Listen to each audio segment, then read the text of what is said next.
Can you guys hear me?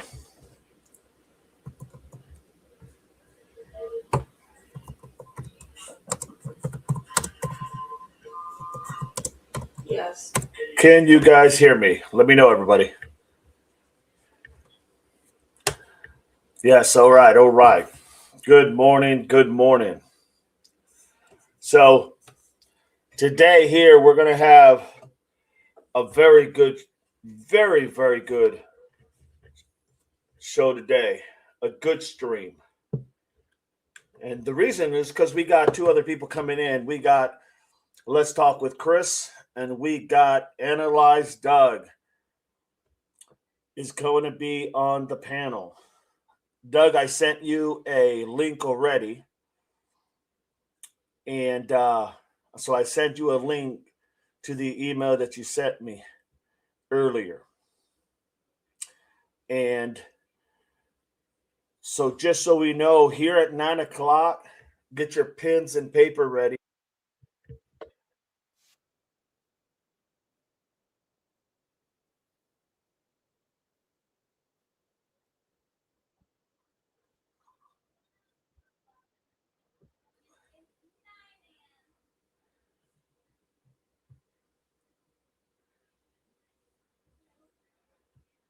So they are coming out. Yes, I can, Doug. Hang on one second.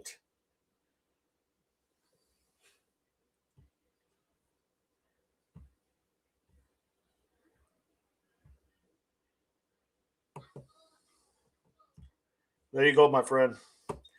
So everybody, there's going to be three people on the panel. So just do me a favor to make things run easy. If you want to ask a question, just ask.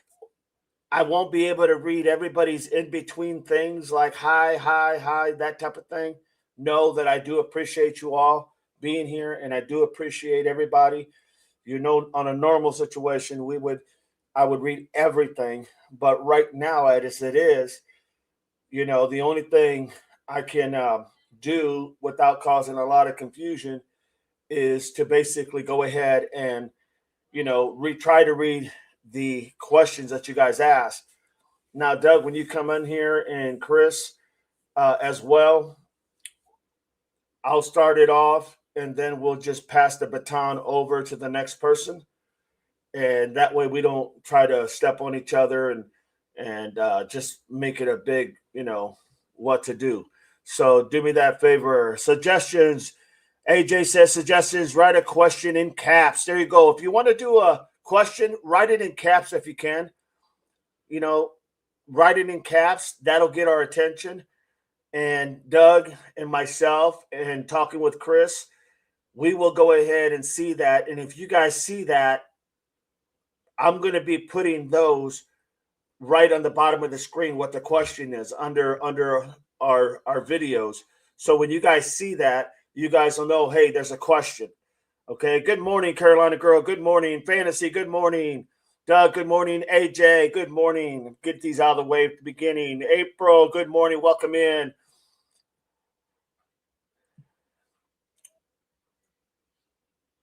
Doug. Yes. AJ. Okay. Holly. Welcome in. So that's how I'll post it. When you ask a question, if I miss it, just let me know. Because there is a possibility I could miss it, right? Put it all in caps, and I'll put it right there like I just did with Doug's, right? And that way we can see it. And then when we see it, we'll know you're asking a question. As far as the inner conversation or whatever you guys are talking about, I'm not going to really respond to that unless it's a question, just so that we don't step all over each other. So I just wanted to throw that out there, everybody. Holly, welcome in. Now, at the beginning here, and right now, we're going to watch a video. This video is the release of literally, this is how we're going to start. It just come out that they're going to do the release of the independent autopsy and or whatnot information. And they're doing it just right now. So I'm going to link that up. And then you guys just go ahead and let's watch that, because they're going to talk about what the independent investigation found. So without further ado, let's get to that. All right. And let's go ahead. Let me start this up.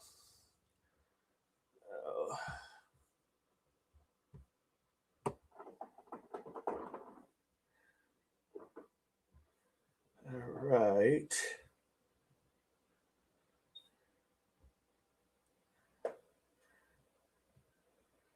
Let's see. It's going to be coming on any second.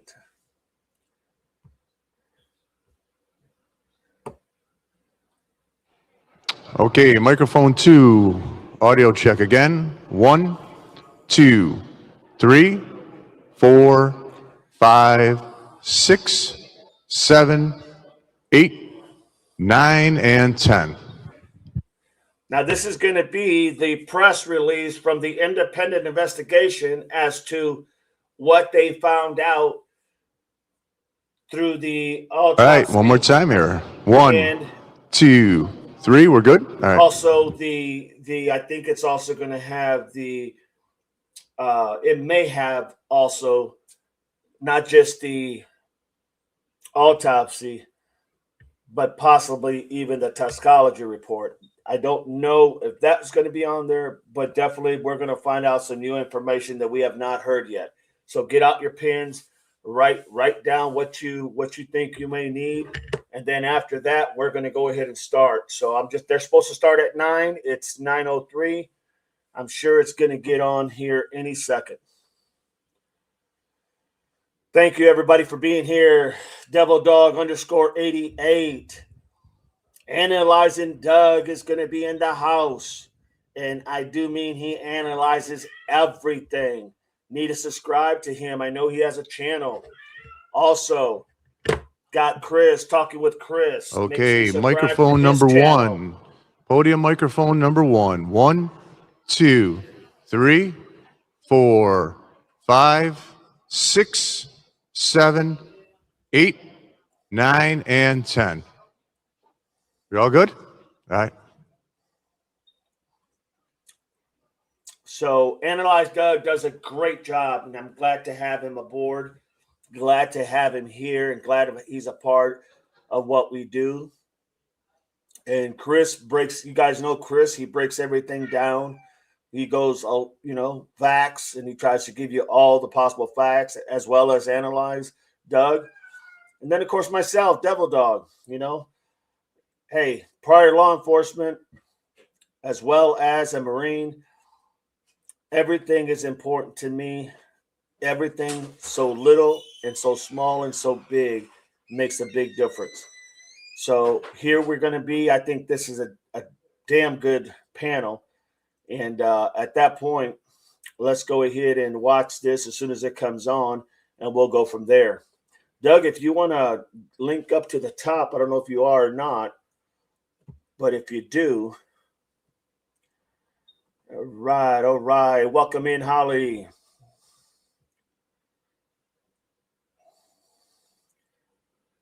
And April, if you want to set, I don't know, Doug, you got that link, right, when you can come in? Just go ahead and come on in anytime. I'm not sure what Chris is probably just getting up.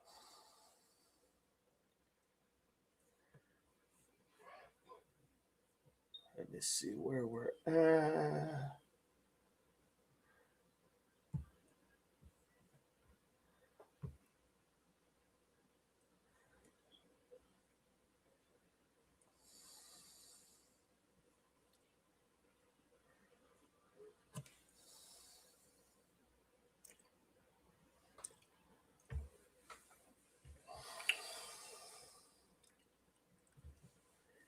Thank you, AJ.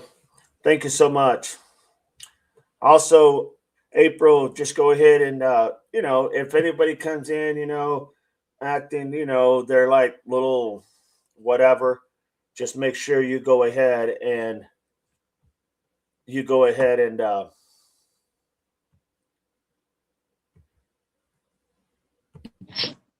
there you go.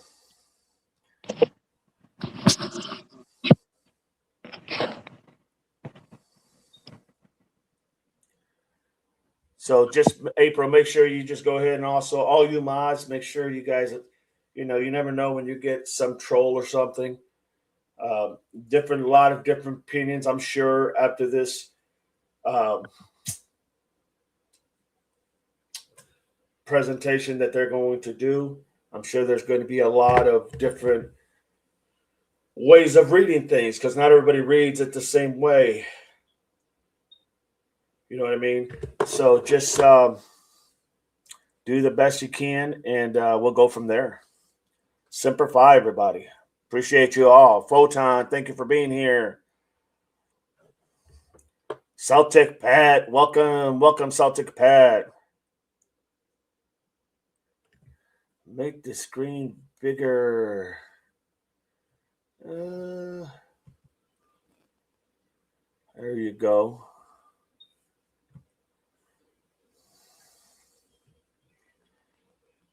All right, all right. We're just waiting for Chris to come on in. We're waiting for Chris to come on in.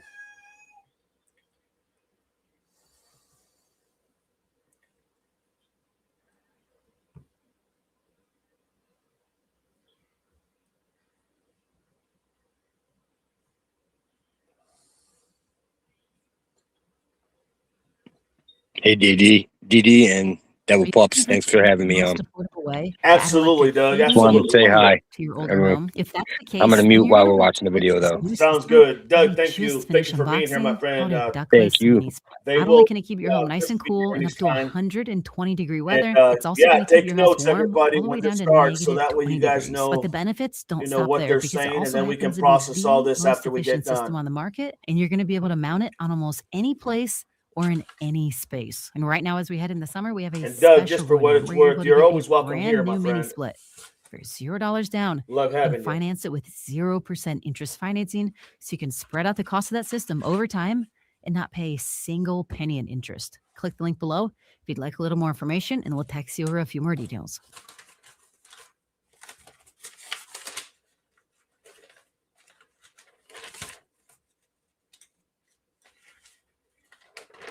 All righty, Chris, we'll do that. We'll give you an extra minute, bud.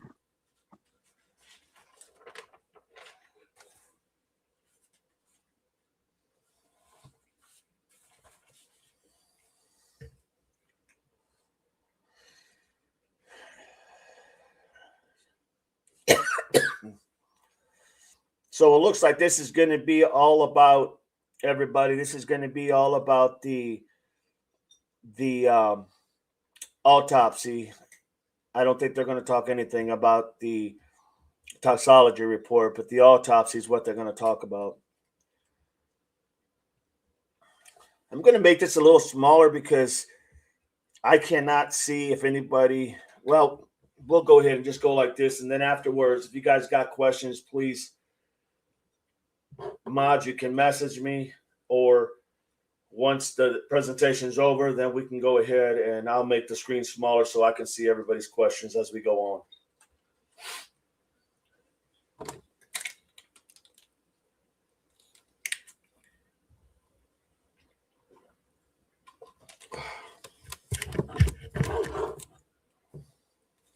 Yeah, bud.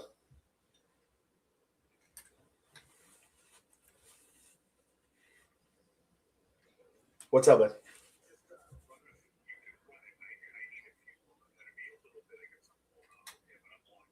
Okay. Well, we're gonna watch the video first. That presentation is coming on now. Oh, you're good. Okay, sounds good.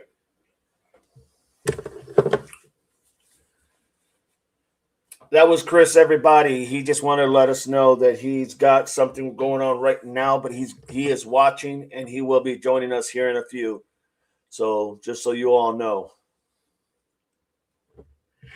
But he is watching it right now.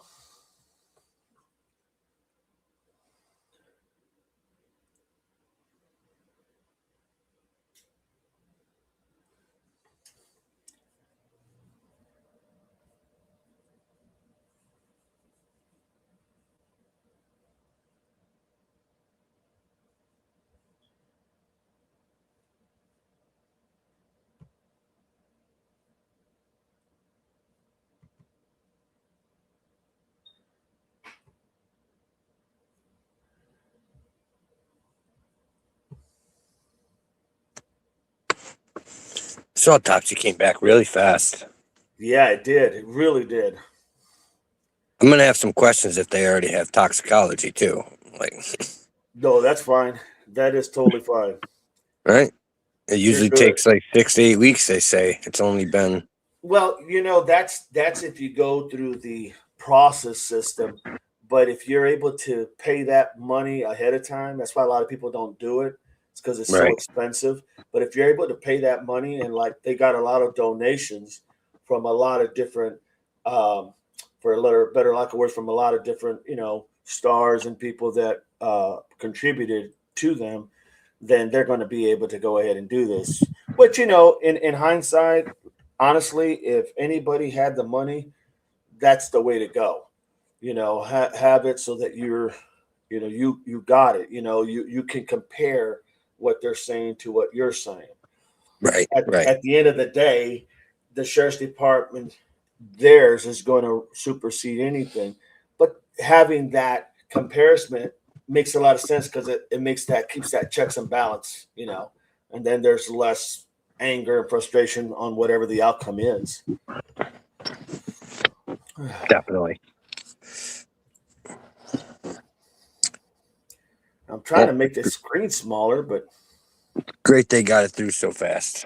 Yeah, no doubt. No doubt. If it even comes out, we'll find out in a minute here. No doubt. I'm just wondering why this is not. Oh, wait a minute. That's why. There you go. There you go. I just want to see when they start, I'll make it bigger, everybody. Did the other autopsy say whether water in the lungs? The other autopsy hasn't come in, Holly. The one by the state has not come in yet. So they're still waiting on that one. But the one we're hearing is the independent one. And because they paid for it out of their own pocket, that they're going to be able to get it quicker than everybody else. Sam, the family has Benjamin Crump as an attorney. One of the best law firms probably covered the cost because they didn't. Yeah, I would agree with that. Oleg, hi, DD and friends. Good to have you, Oleg. Photon, thank you for being here. Chris will be here. Just had some things he had to take care of real quick. But we got the most important guy here, and that's Analyzethatdoug because he will process everything to the T. That's why I love having Doug. Absolutely. Absolutely. Just wondering why it's taking so long.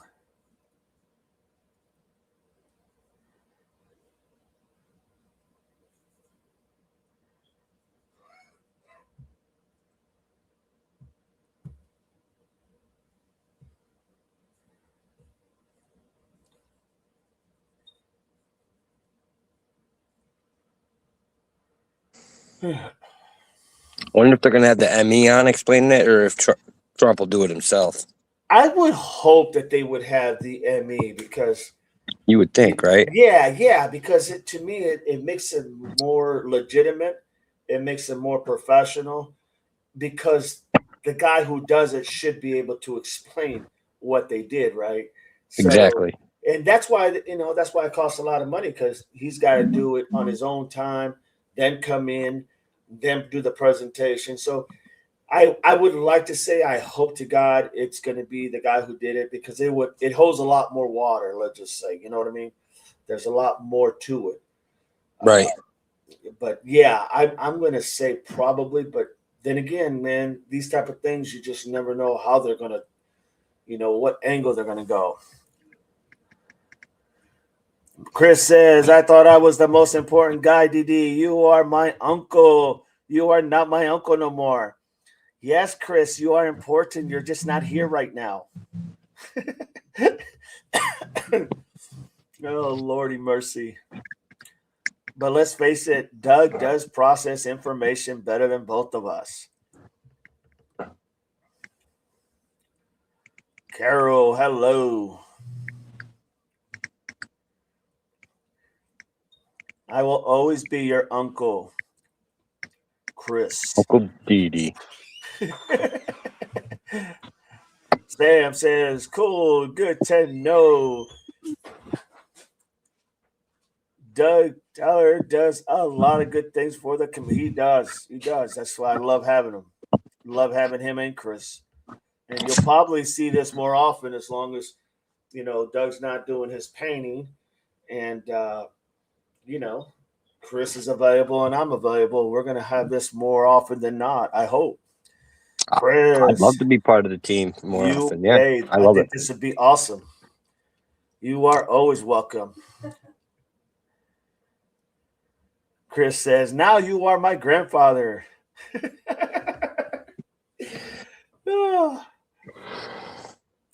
What did Darth Vader say? Chris, I am your father. I think he says I am not your father, though, doesn't he? No, he says I am your father. I thought it was because he was the father of Luke Skywalker. Yeah, but I thought in the movie he says, Luke, I am not your father. And everybody always thought that he said, I am your father. Oh, yeah, I'm not sure, man. I didn't break it down that detail, but yeah, you're right. I mean, it could be. I just know that it sounds better if I say, Chris, I am your father. No, I get it. I don't really know either. I know I've heard that before. No, I have heard that. You are right. And there's always these little things that come out that they will go ahead and, say, like you just said, there'll be some movies where they'll have things and they'll say, oh, they didn't really, they were supposed to be this, but everybody just took it at this. So therefore they just ran with it. Oh, Lord. I'm getting a message saying that they gave a 2-minute warning and we didn't get it. Is the screen paused on the live? Let me check.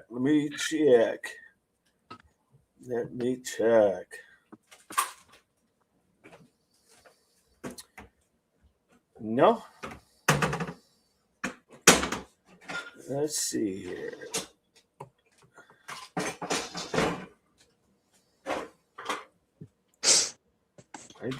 No, it's not paused. Okay. Thank God. But good observation, man. Let me know when you hear that or if you hear something, so I can go ahead and make sure. So exciting watching Didi's channel grow. Thank you so much, Carolina Grow. Appreciate you, my friend. And yeah, this channel is going to grow with the likes of now having Doug aboard on the team and having Chris. I think this is going to be a well-oiled machine, in my honest opinion.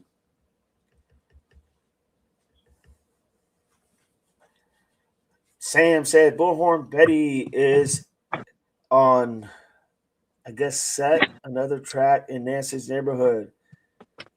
Set another attack in Nancy's neighborhood on Las Vegas Avenue. Think it was a SA attack, tied up robbery. Oh, interesting. We'll have to check that out. Similar description of Porsche guy. We'll definitely have to check that out. Yeah, I think you got to fast forward the video, dog. Truth is telling me that. Okay. I think the line isn't all the way over. I think.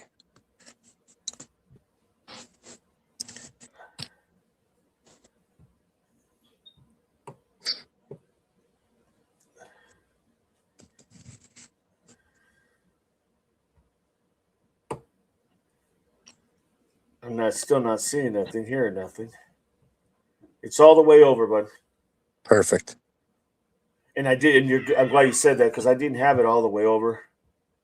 No, Truth Warrior pointed it out to me. She's messaging me in Discord. Okay. She's not hearing nothing, is she? She hasn't heard anything? No, she heard a minute ago that they said they were going to start in 2 minutes. But with it being behind, we would have been behind if we didn't got you. Got you. All right.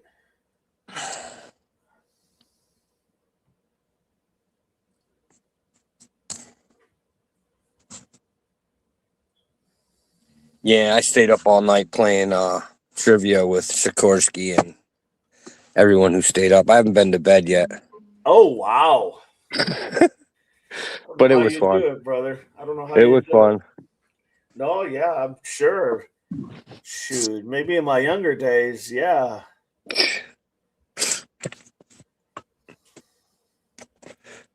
I can't say no to a good trivia session. Oh, no.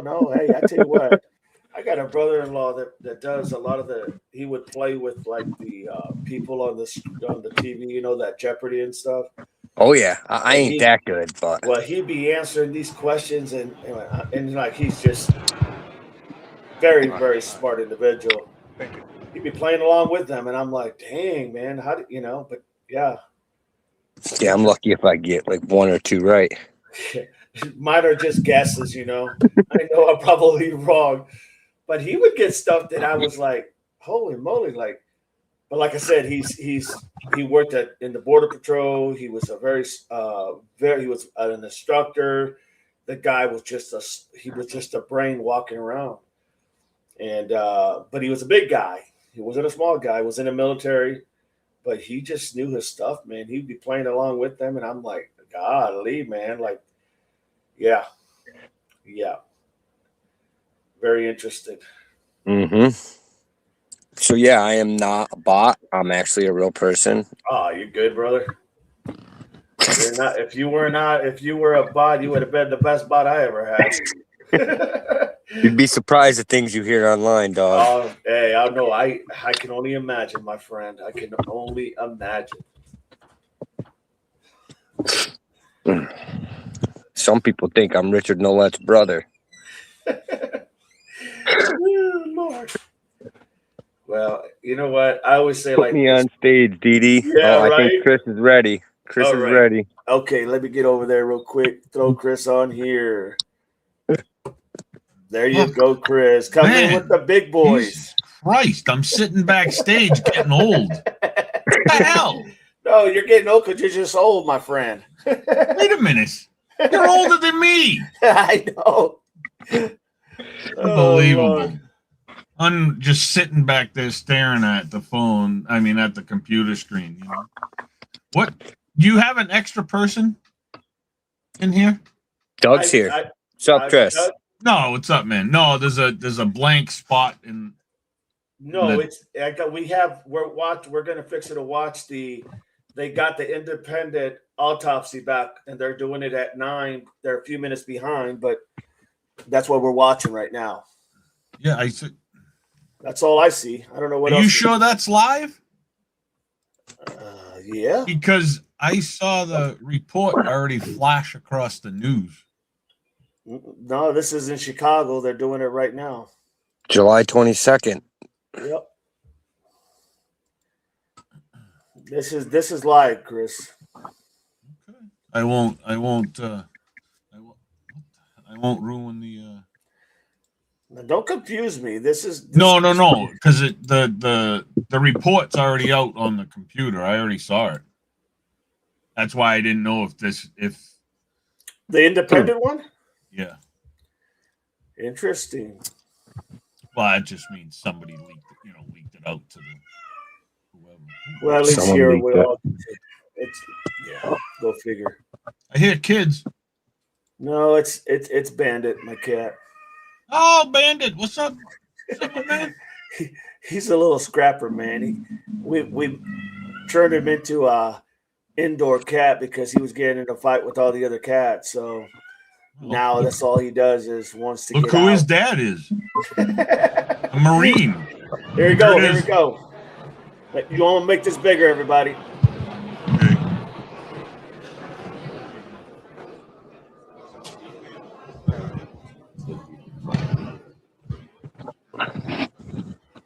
I'm going to mute. Go ahead. Good morning. My name is Trevon Williams, Senior Vice President of Marketing Communications with the NAACP. We are here because a demand was made. A demand for transparency, a demand for answers, and a demand for ultimate justice on behalf of Nolen Wells. And that demand must be honored. Yeah. For that, we are honored to pause even for a moment to respond accordingly here at our national convention. Momentarily, you will hear from renowned civil rights attorney Benjamin Crump, who will provide updates on the findings of the independent autopsy that was conducted in the death of Nolen Wells. Immediately following that, we will take questions from credentialed media. We'll attempt to answer as many questions as we can. However, we want to be respectful of the fact that we do have additional programming that is going on to conclude our convention today as well. So we're asking that all press and media, if you're asking questions, please be concise, give your name, give your media credential, and we'll go from there. But before he comes, we will have the leader of the NAACP, President Derek Johnson, to give opening remarks. President Johnson.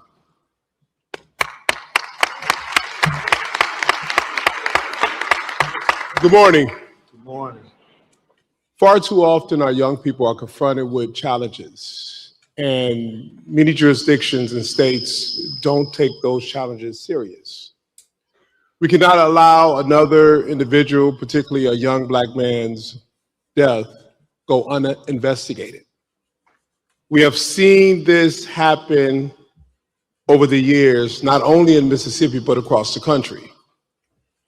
It is unfortunate that our young people only seek to enjoy life, and as a result of participating in activities no longer have life. For the NAACP, we take this and many other cases serious because every person matters. I want to thank the Mississippi State Conference, particularly Alitra Perryman, for working with the family and supporting the family on the onset. Because it's difficult to lose a loved one, it's even more difficult to navigate a process when all eyes are on you. And the pressure of balancing between grieving and navigating is upon you. And so for the NAACP family, this is our role, is to step in, to support when the families have an issue like this, and the local officials seem not to hold people accountable. It's unfortunate when you see news reports and law enforcement officials are repeating what individuals are saying as opposed to investigate the individuals who gave you the information, because you don't know who was involved or not involved. And so narrative matters in this case. And we're saying that in Nolen Wells' situation, the narrative should not be it was an accident before there was an investigation. The narrative should not be the words of individuals who went on a boat to the island with him, but they came without him, but with his cell phone, and you don't investigate those individuals. We're not accusing anyone of anything other than the state of Mississippi and local officials. We're accusing them of being derelict in their duties to follow up and to ensure that regardless of what happened, that there was the proper investigation so that this family and that community could be assured that if anyone was involved, they would be held accountable. And if it was truly an accident, that the families will have the necessary answers that any family deserves in this situation. I want to bring to the podium Attorney Benjamin Crump, a friend of mine who have stepped in to take the case and in support of the family to ensure that they get the answers that they deserve, and that local officials and anyone involved will be held accountable to this family, to that system, because we are all parents, siblings, to loved ones who should not be confronted with this reality. Attorney Crump.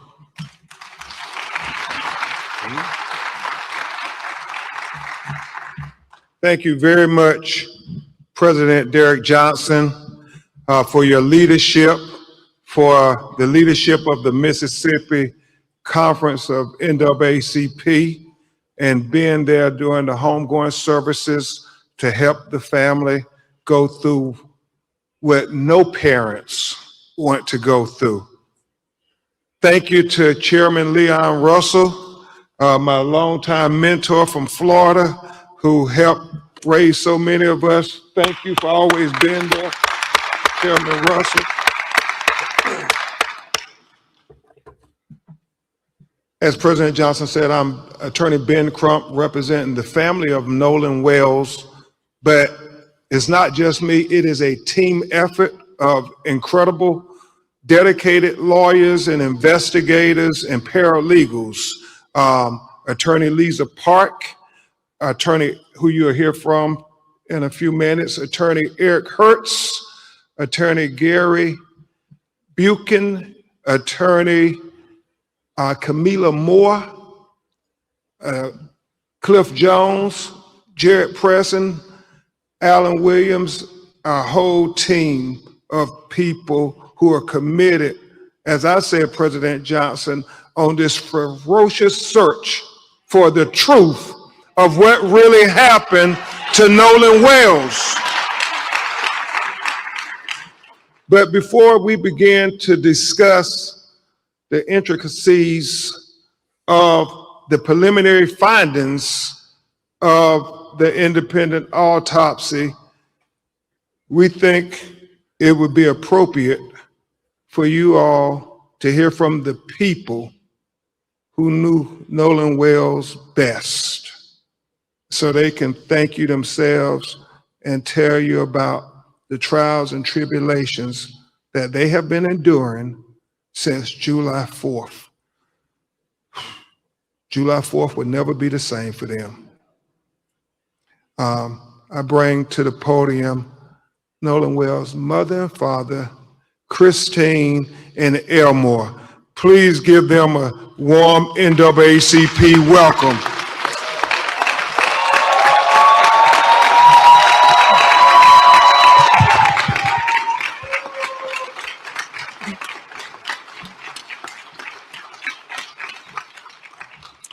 First of all, I want to say thank you all so much.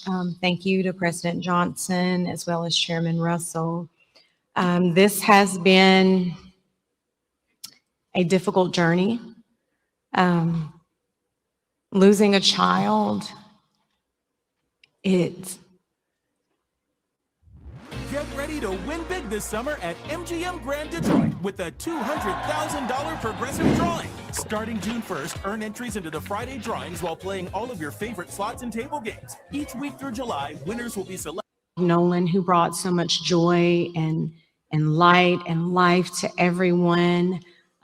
You don't find too many genuine people like him. So to lose that light at such a young age under these circumstances has been absolutely difficult, which is why we've gone this route. There's so many people out in the public asking all of these questions, but the only question that we have is what happened to our son.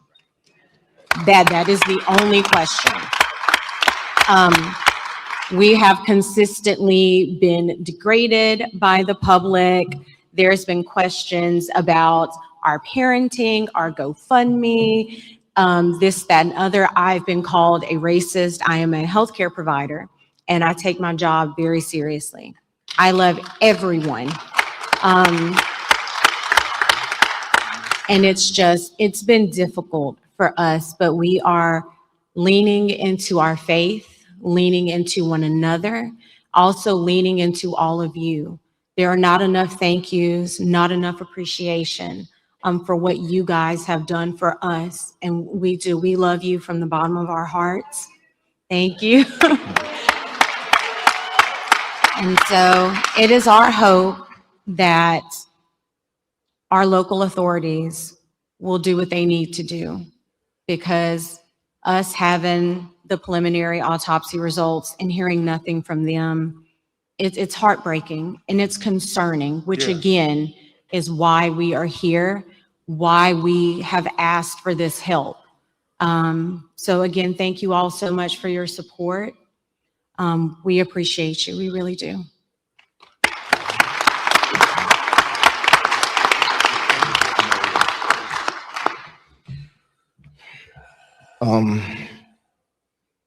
Every day I wake up, it's a new challenge. knowing that a part of me I will never talk to, I will never hold, I will never play around with or get mad at. It's not here anymore. Nolen brought a lot of joy to our family. He was the wittiest one out of everyone. The clown. He loved to put in the work because he wanted to be the best. He wanted to make me and his mother proud, and we were so proud of him just for being the person that he was. He was loving.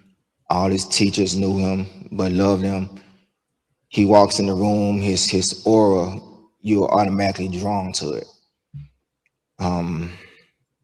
Never met an enemy. And if they were, they would eventually be friends because they would eventually bond, and it's gonna be hard. He should be at football practice right now. Yeah. Calling me out to practice, Dad, I made this play, or I made that play, or I get a text with 3 or 4 videos of him doing this, running this route, making this block. And what you think? What you think I should do? And I will give my honest, because I always tell them, if anyone is going to be totally honest with you, it's going to be me. And it's not because I'm being mean, but people outside of your family are going to tell you what you want to hear. I'm going to tell you what you need to know to make you better. It's going to be hard for our family from here on out. And like I said, every day is a challenge. We're going to miss our son. And like my wife said, we just want honesty. We want to know what happened to our son, because the things that you're telling us, that's not the character of our son. We know our son. I understand, our children would do things that, they would kind of dumbfound us sometimes, but the things that we're being told, that wasn't Nolen. So please keep us in your prayers, keep him in your prayers. And we're going to keep pushing and fighting until we find answers. Thank you guys for your love and support.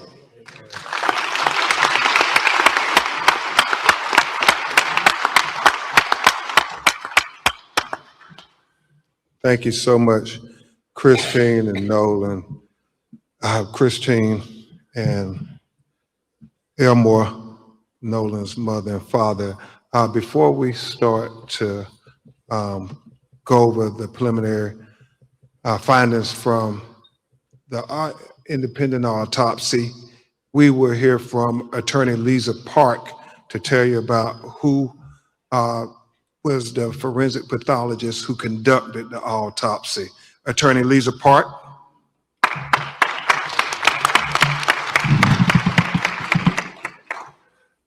Thank you. Dr. Roger Mitchell could not join us today, but we felt it important before we reveal and unfold this report that you understand who conducted this autopsy. Dr. Roger Mitchell is a physician and board-certified forensic pathologist with 2 decades of experience. He currently serves as the president of the National Medical Association, which is the oldest and largest group of Black physicians in the U.S.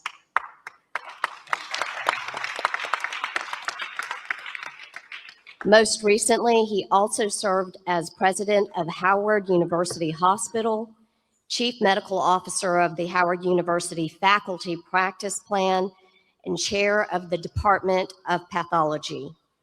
Before joining Howard, he served as chief medical examiner for Washington, D.C. from 2014 to 2021, and is later as interim deputy mayor for the Public Safety and Justice. Dr. Mitchell has conducted and managed thousands of autopsies and is nationally recognized for his work at the intersection of medicine, public health, and justice. And for this case, we sought out the very best, and we are proud to be working with the very best.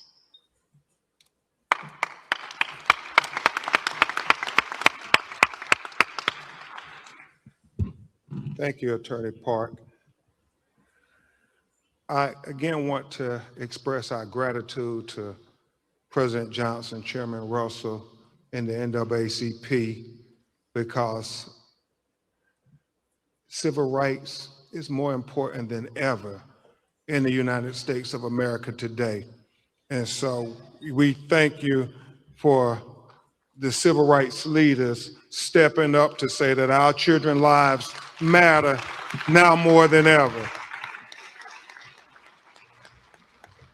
And I want to thank all of you for getting up 8 in the morning. If people could see how many people are gathered here, they would say, you all are truly blessed to have the support of America, Christine and Elmore.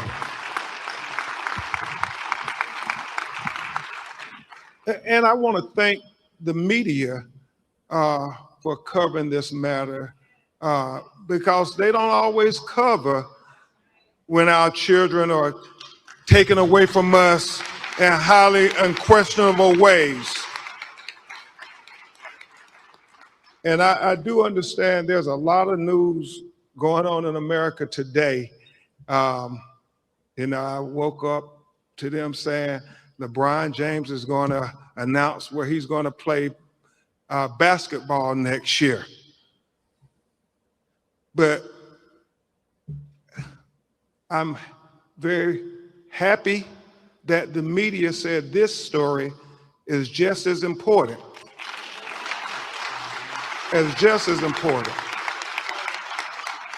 And I'm sure LeBron James and Rich Paul and Stephon Curry and Draymond Green,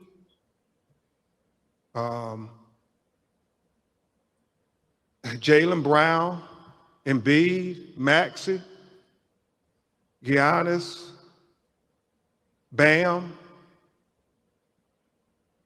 and many other players in the National Basketball Association will all agree that our children's lives are far more important than where LeBron or any other player will play next year. And so that's why I thank you all for being here, because this news is as important as any news in the United States of America, finding out why is Nolen Wells dead.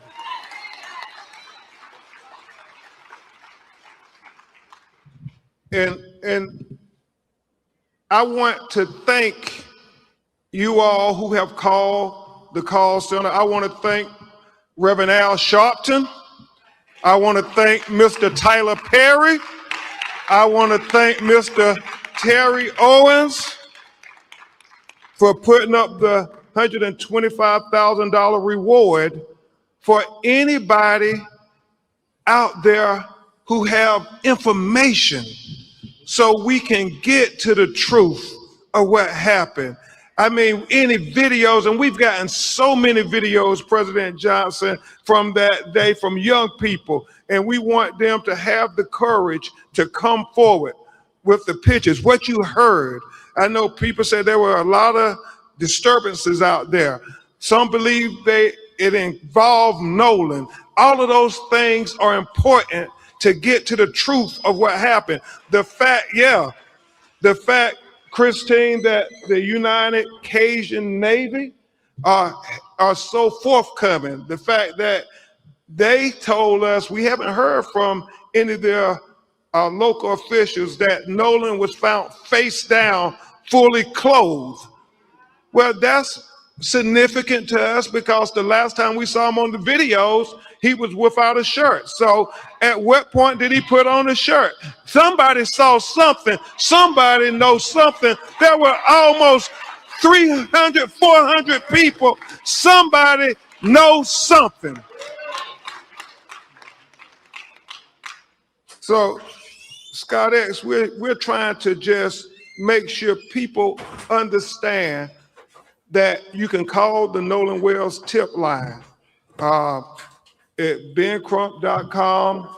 We will gladly listen to you, take any information as we try to put together this puzzle of what happened to Nolen Wells. And today, we're gonna add some more parts to this puzzle because my legal team and I, we stand for truth, no matter who it implicates or who it exonerates. We stand for justice, no matter who it convicts or it acquits. Yeah, and we stand for transparency because we got eyes that can see, and we don't need government officials having to narrate it for you and me. We can see it for ourselves. Transparency.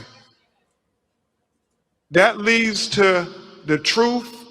The truth is the foundation for accountability and justice. And that's all we're seeking, as Christina Elmore said from day one. So with that, and Christina Elmore, if you all want to sit, we're about to go through this autopsy. And I know it may be a little emotional. Thank you, you're welcome to stay.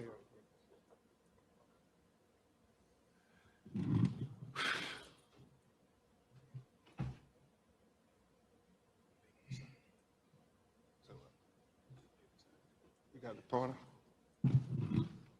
Let's go through this. How does the work? Okay, let me do that right now. How does this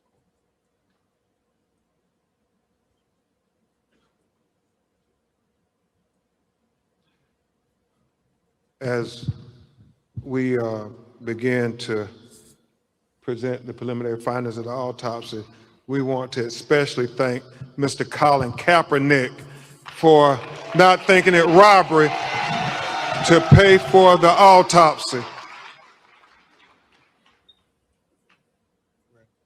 this the first shot? Let's go with the first one. Put it right on.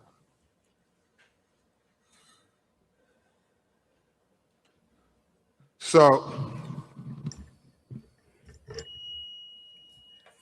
where's the?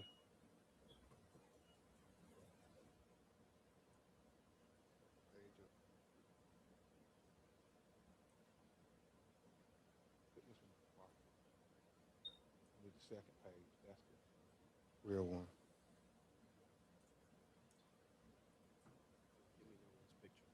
Give me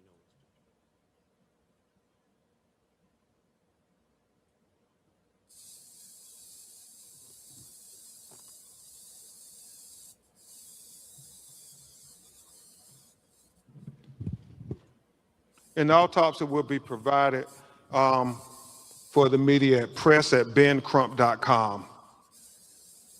And so, Mr. Jones, keep that. I don't need this one. I just need this one here. Pull this closer. So, pull this up here.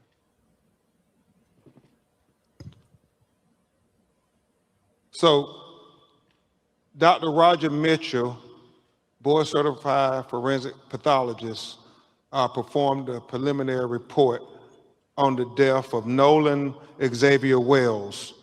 He conducted and presented this report on July 19th, 2026. Preliminary report, second autopsy, death of Nolen Xavier Wells. Cause of death, undetermined, pending investigation. And we'll explain that as we go through the report this morning. The manner of death, undetermined, pending investigation. Statement of examination. This forensic pathologist was retained to perform a second autopsy examination on the body of Nolen Xavier Wells. Name of decedent, Nolen Xavier Wells. Age 18 years old. Race, black. Gender, male. Date of death unknown. Second autopsy date was performed on July 10th, 2026. Preliminary findings, and this is significant. Focal area of red discoloration in the soft tissue of the back of the head, the occipital region. He said the etiology is unknown at this time.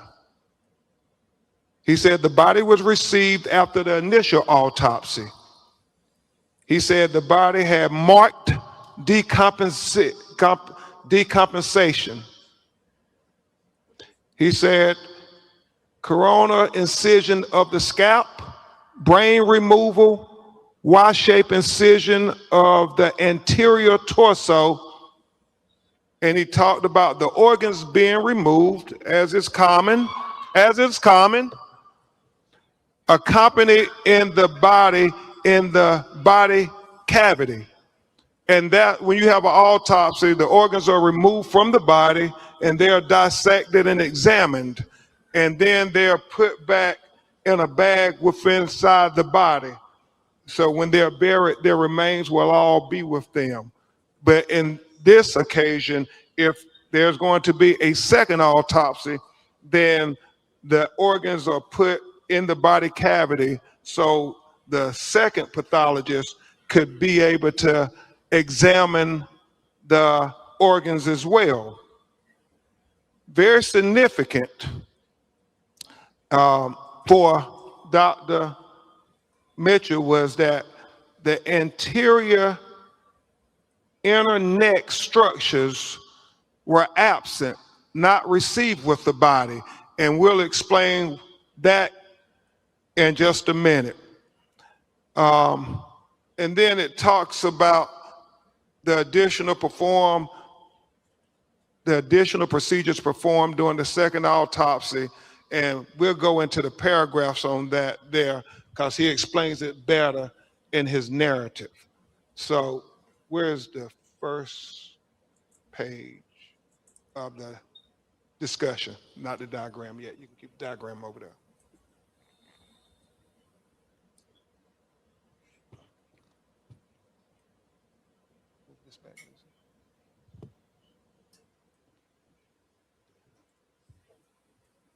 So he talks in the preliminary discussion opinion.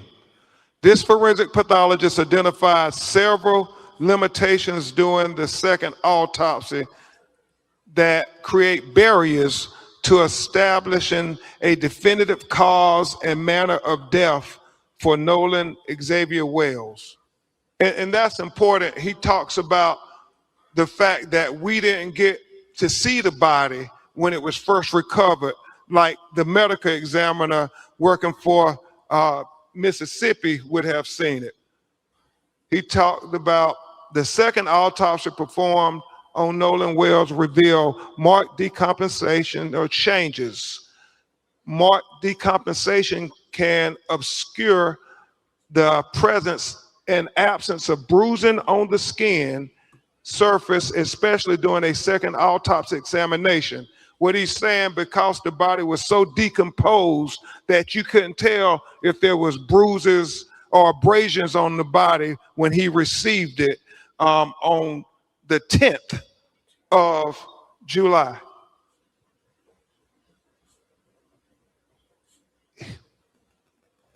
For these reasons, additional dissection procedures not performed during the first autopsy examination were performed to rule out potential blunt force injuries responsible for the death. These procedures included facial dissection, posterior head and neck dissection, dissection of the ribs, the pelvic, dissection of the subcutaneous and deep soft tissue, dissection of the back, the buttocks, the arms and legs. He did all of this to rule out things. He ruled out there were no fractures or deep tissue injuries identified. This was very important because he wanted to be very thorough and very transparent, because transparency is the key to getting to the answers of why Nolen Wells is not with us. So he did that there and was very straightforward, very open, very open. He says, however, dissection of the back of the head during the layered posterior neck dissection revealed a 12 by 8 inch focal area of red discoloration in the deep soft tissues overlaying the occipital bone. And he talked about how he found red discoloration when he cut open into the back of his head towards the occipital bone, and he saw the red discoloration, and we actually saw the pictures of it. It's significant. You can't help but notice, why is this dark red here in the back of his head? Amy Acton's medical knowledge was described as insufficient to Ohio's medical board, and she admitted to emotional or mental illness, drug addiction. Report.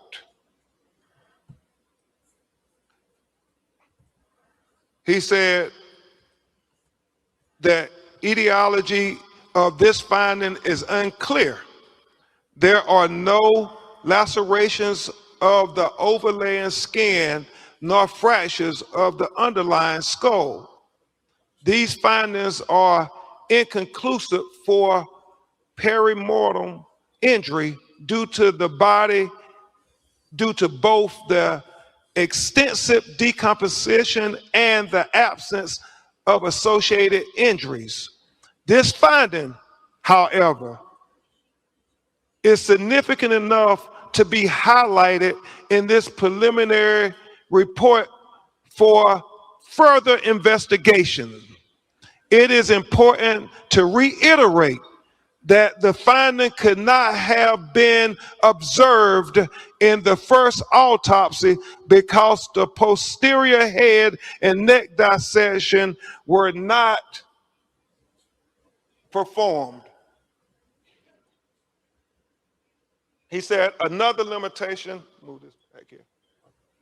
Another limitation faced by this forensic pathologist was the absence of the anterior internal neck structures.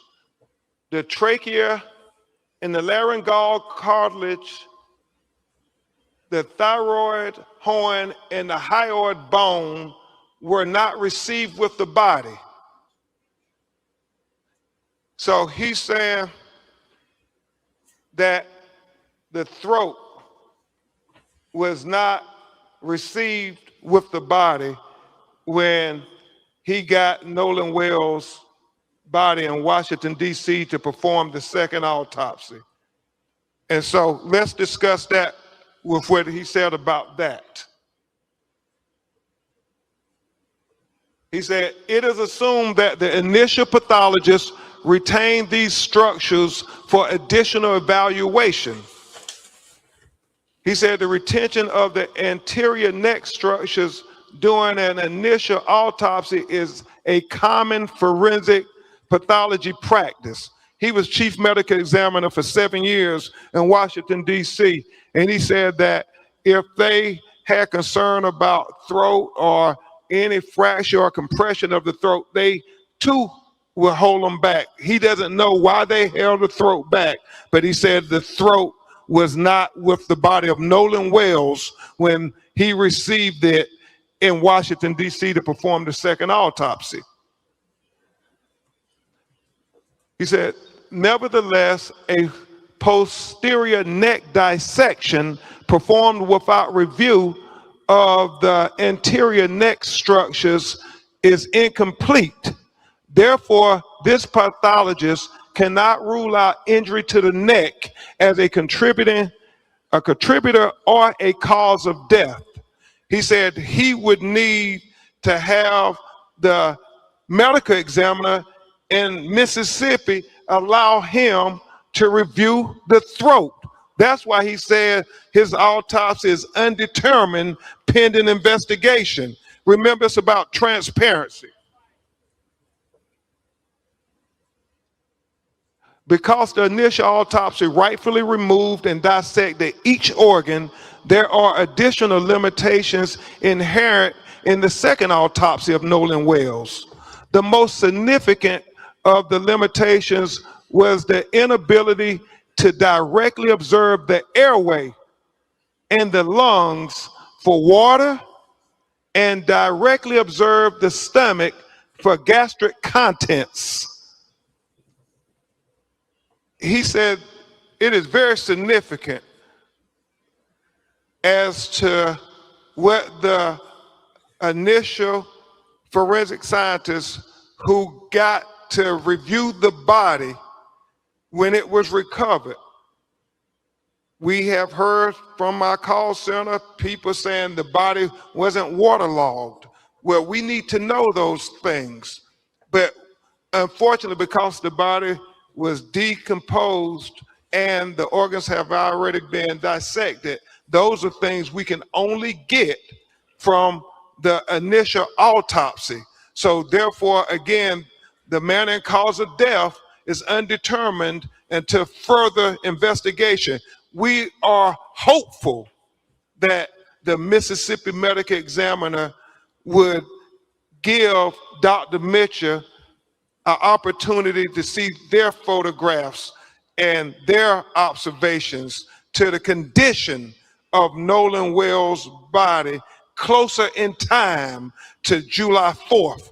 That is very important, and we have to continue to demand transparency, President Johnson.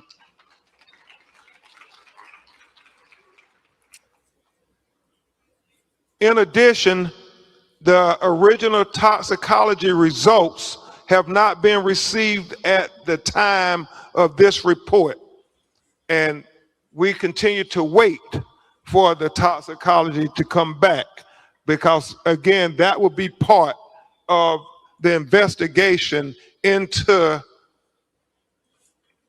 Nolen Wells' autopsy by Dr. Mitchell. It is significant to note that it's many things that go into toxicology that only Dr. Mitchell would be able to opine upon, and medical experts can opine upon.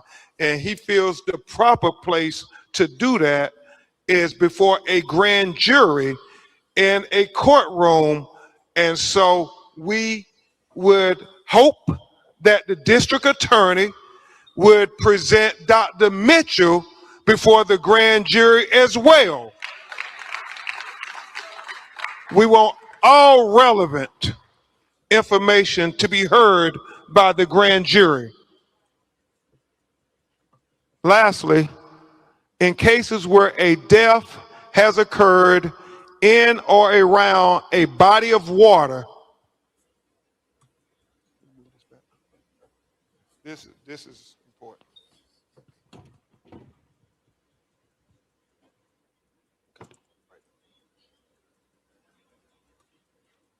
Lastly, in cases where a death has occurred in or around a body of water with suspicion of drowning, it is important to confirm how that person entered the water.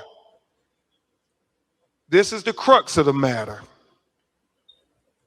This information is especially important for those deaths of persons who can swim. As in the case with Nolen Wells, at the time of this report, this forensic pathologist does not know the condition of Nolen Wells. He did not know whether he was conscious or unconscious when he entered the water. He said that would be significant.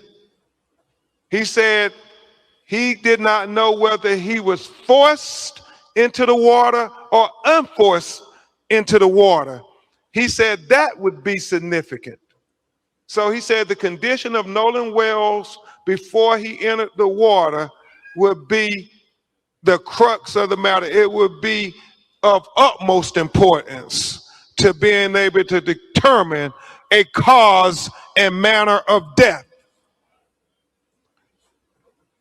He said, definitive circumstances of death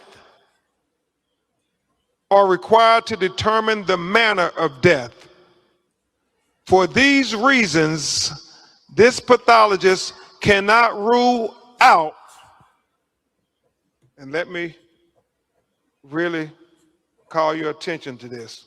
For these reasons, this pathologist cannot rule out if any intervening non-accidental factors contributed to or caused the death of Nolen Wells.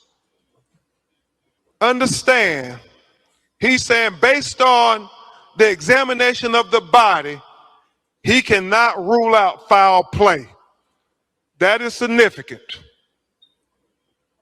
With the following questions still outstanding, number one, what were the circumstances that led to Nolen Xavier Wells entering the water? Number two, what was the body position when it was found? We know that a member of the United Cajun Navy said that he was face down and he was fully clothed. Number three, was there water in the airway? Remember, he talked about the lungs and the airways, were they filled with water? Number four, is there any evidence of injuries to the anterior neck structure? We got the autopsy without his neck. We got the body without his neck at the time of the second autopsy. Number five, is there any evidence of any intracranial hemorrhaging? He said that is going to be very significant. Things that he could not observe at autopsy that the initial medical examiner would have been able to observe. Number six, was the composition of what was the composition of the stomach contents? He talks about that being important because when was he found? How long had he been in the water? How long had it been since his last meal? All those things become relevant factors when you're trying to do a thorough and impartial autopsy. And number seven, what are the toxicology report findings? He said the best classification again for the cause and manner of death for Nolen Xavier Wells is undetermined pending investigation. This forensic pathologist reserves the right to review and incorporate additional forensic pathology information into his opinion as it becomes available. He says the above opinions are expressed to a reasonable degree of medical certainty. Dr. Roger A. Mitchell, July 19, 2026. And we know that, as I said, this is only another part of the puzzle. And even though it tells us significant information, we still have more questions than we have answers at this time. And we will continue to press forward and persist, Christine and Elmore, with getting the answers to these questions. Because as you, yes, we will persist, because as Christine and Elmore and Attorney Parker and I talked this morning, we know that there are so many conflicting stories. the fact that she said him being found face down, the fact that we have other videos where people who have called said that is Nolen, who is in some kind of dispute with others. We're looking at all of these things. The fact that the GPS tracking of the boat is being questioned by many. We're trying to dot every I and cross every T, because we understand that when our children's lives are at stake, it matters. Not just what happened, but what we do in the aftermath of them being taken away from us. And just like the NAACP stood up when another tragedy in Mississippi taking the life of young Emmett Till, we will stand up for Nolen Wells.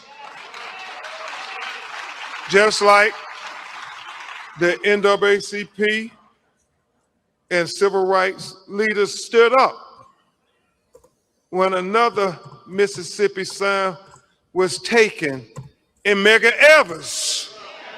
We will stand up for Nolen Wells. And just like too many of our young people, Trayvon Martin, Michael Brown, Breonna Taylor, Ahmaud Arbery, Botham Jean, Terrence Crutcher, Stephon Clark, Sandra Bland, Atiana Jefferson, Alton Sterling, Eric Gardner, George Floyd, Tamir Rice, the young people who I was trying to focus on. Gary, we stand up until we get the truth, until we get justice for Nolen Wells. Justice for Nolen Wells. Justice for Nolen Wells. Justice for Nolen Wells. Justice for Nolen Wells. Justice for Nolen Wells.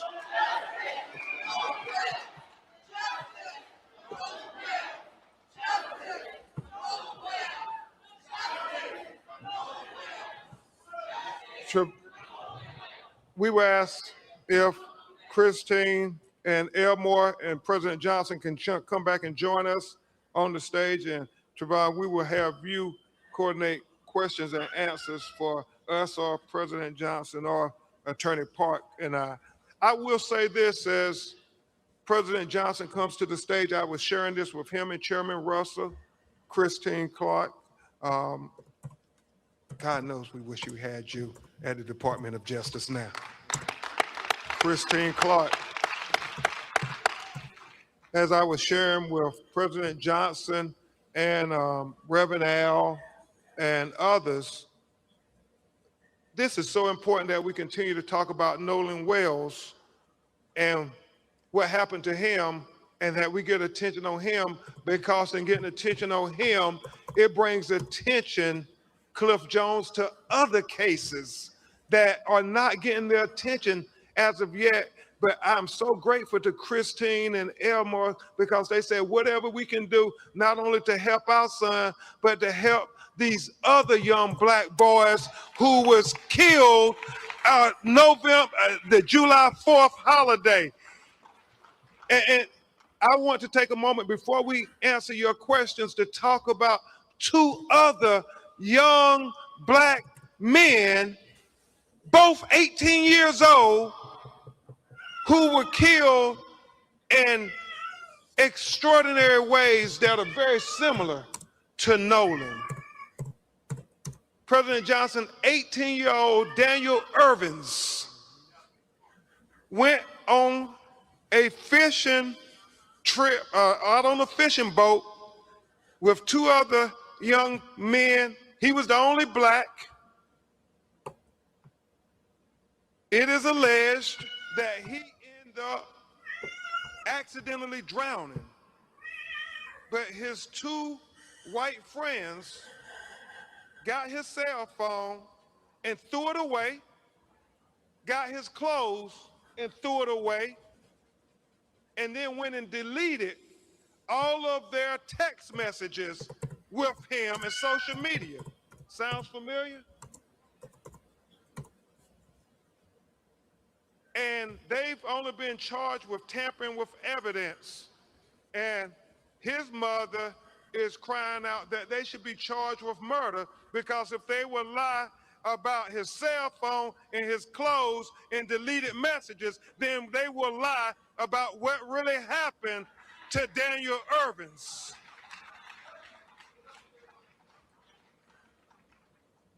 And then there's the matter of President Johnson, Christine Clark, of 18-year-old Tyler Smith. Tyler Smith, on 4th of July, was at a house party with about 10 other people. He was the only black person at the house.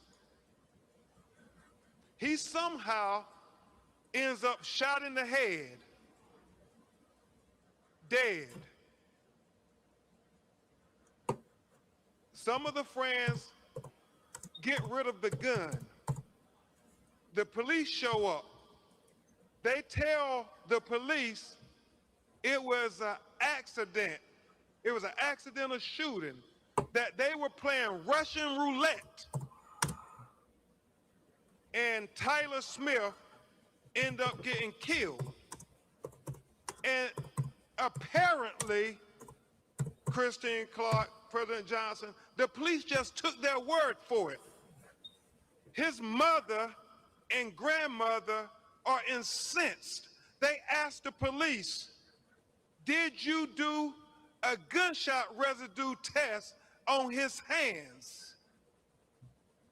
And the reason they said they had to call us, like Daniel Irvins and Nolen Wells family, because the police told them, President Johnson, that there was no need to do gunshot residue on his hands or any of the other people in the house, because I don't understand this logic, but they said if they were playing Russian roulette, then all of them will have gunshot residue on their hands. So we don't need to do gunshot residue tests. It makes no sense whatsoever. So they are taking the word of these 10 people that your son just killed himself. And you don't have to worry about. Thank you so much. All right, everybody. Let's go ahead. I'm going to remove this, guys, if everybody's all right, because, yeah, we're going to remove this and we're going to go ahead and have our discussion. And I understand can you hear an echo when I'm talking? No, you're fine. You can't hear nothing? Mm-mm. Why am I the only one who can hear? Catco. Division is the point, I believe. I get it, but we're talking about Nolen Wells. This is my only problem when it comes down to these type of news press conferences. Tell us about Nolen Wells, because that's what everybody's looking to hear about. We know about all the other stuff already. This is what aggravates me when this type of stuff happens, because it has nothing to do with anybody else but Nolen Wells. And yes, do they do things incorrect? And yes, is it horrible? Yes. But I'm not here for that. I'm here for Nolen Wells. This is just the microphone, and now they have the entire country tuned into this press conference, to hear about Nolen Wells, but they see it as a point to talk about everything else. And this is what I hate. They're not here for that. They're here for one thing. And I get what they're trying to do, but sorry, not the place to do it. But I'm really beside myself why the throat was missing. What are they hiding? What say you, Doug? I just want to know why we didn't talk about the parts that they did have. Right. The eyes, the organs, especially the heart and the lungs. They only wanted to talk about the parts that were missing. We heard nothing about what they had. It just seemed like a horse and pony show to me, like Chris is saying, to talk about everything else except Nolen. And I feel like it was an injustice to him. Yeah, it's common because obviously we know what is. I had to step away. What did they say about toxicology? Anything? Not back yet. Not back yet, and that's going to determine more, according to them. According to the reason why this this Mitchell, the Dr. Mitchell, the reason that he could not give anything out on what happened was because they don't also have the toxicology report. So, because it plays a big part. My whole thinking in that is maybe they should have just waited for the toxicology report. Right now, let me ask you this: Doug. If the private guy that they had do the autopsy again, if he was able to fast forward the toxicology report somehow, and he got it back before the state, right? Could he provide details on that, or does he have to wait for the state one to come first? His best bet would be to wait, so that way they can compare the notes. You know what I mean? Yeah. So if you present, he could present it. The problem becomes then you're setting the narrative, and then when the state comes with theirs, it's like the narrative's already blown. The whole idea is to compare both, for them both to sit down, which is what they agreed to do, to sit down and go over that toxicology report and then determine what they see and how they see it. You know what I mean? From one perspective to another, and then lay out what they basically agree or disagree.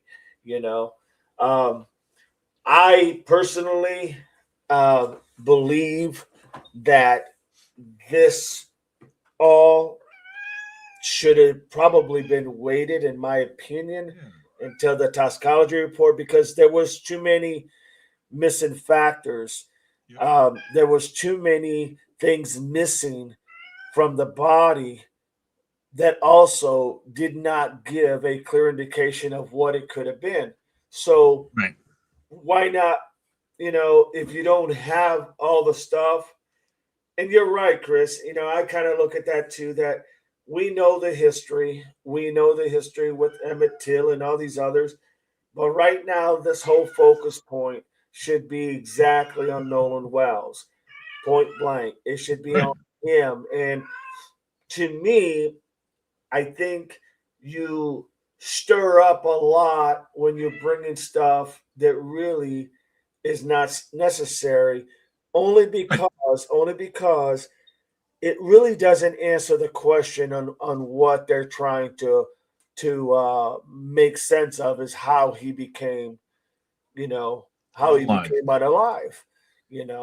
And you're right, though. Everybody else is poor Nolen.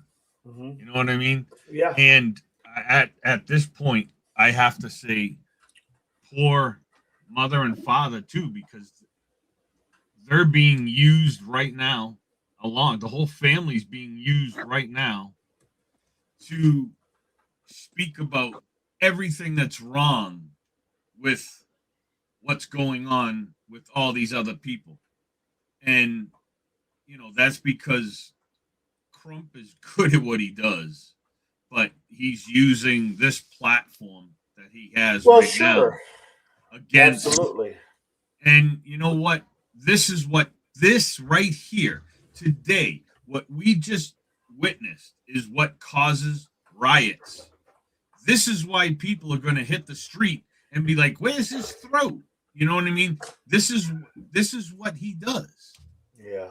When you ask why do riots start, they start for a lot of reasons, but this is one very important reason.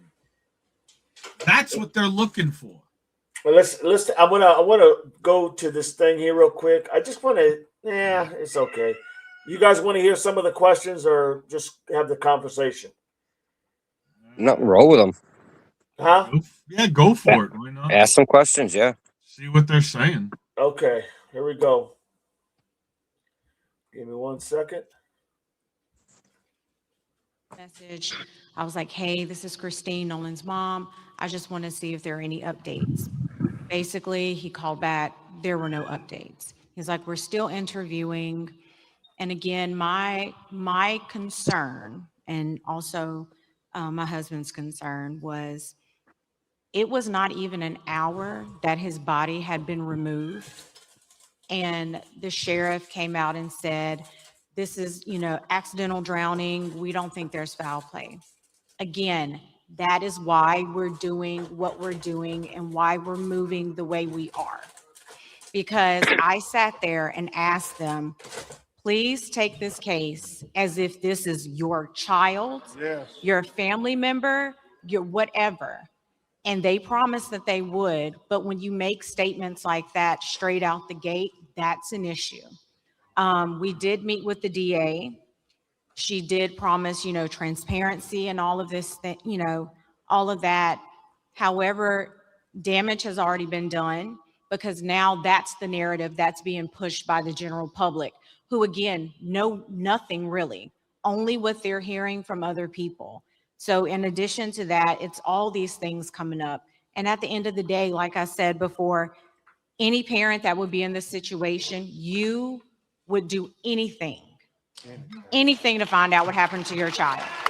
And that is what we're here to do. Of course. It is very important to note that this narrative, this suggestion that it was an accidental drowning, nothing to see here, is troubling, even if that's the case.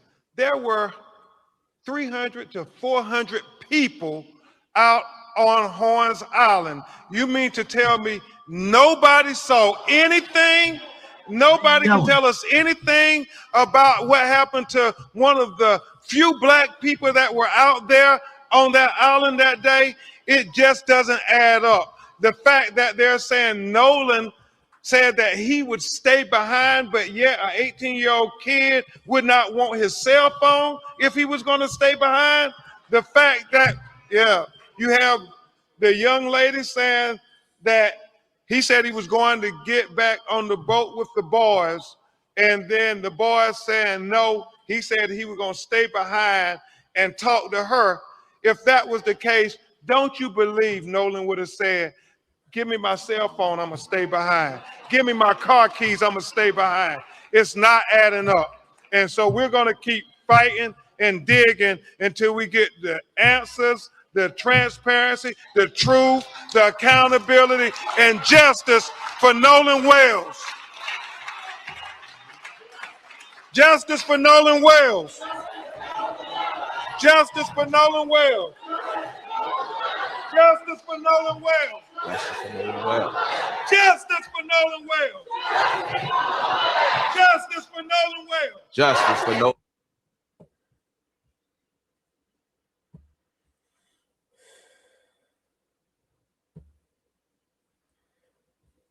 All right. You guys hear me? Yep. Whiskey River, they start because LE lies. Yeah, I mean, I can understand. I honestly can understand the concern. Let me just be frank and honest. I can understand the concerns that the family have because of the past history. I get it. And I can understand why the family's concerns are they really just want to know what happened. Exactly. My whole worry is that what if this comes back and it is said that this is exactly what I'm thinking now is if this was an accident, if it was an accident, inflicted by maybe oneself, for whatever reasons, what is going to be the takeaway there? What is going to be, are we now going to have, is there going to be people just getting out of control because people don't agree with the findings? And that's what I look at. I mean, I understand. Look, if I'm the mom, I think if anybody is the mom or dad, you are out there and you are, wanting answers. But there is, at this point, from what I see, there is no answers, not at this point. Okay. So it was, I hate to say, but a part of me says it was more of a rally than it was, informational, because I didn't hear not one thing other than the part about Dr. Mitchell talking about the red mark on his back of the neck, but then again, they don't have, what was it? They don't have the throat or the neck. Yeah, they don't have the throat. And so how are they going to tell? I just think it was a little bit too soon for this, in my opinion. Agreed. In my opinion.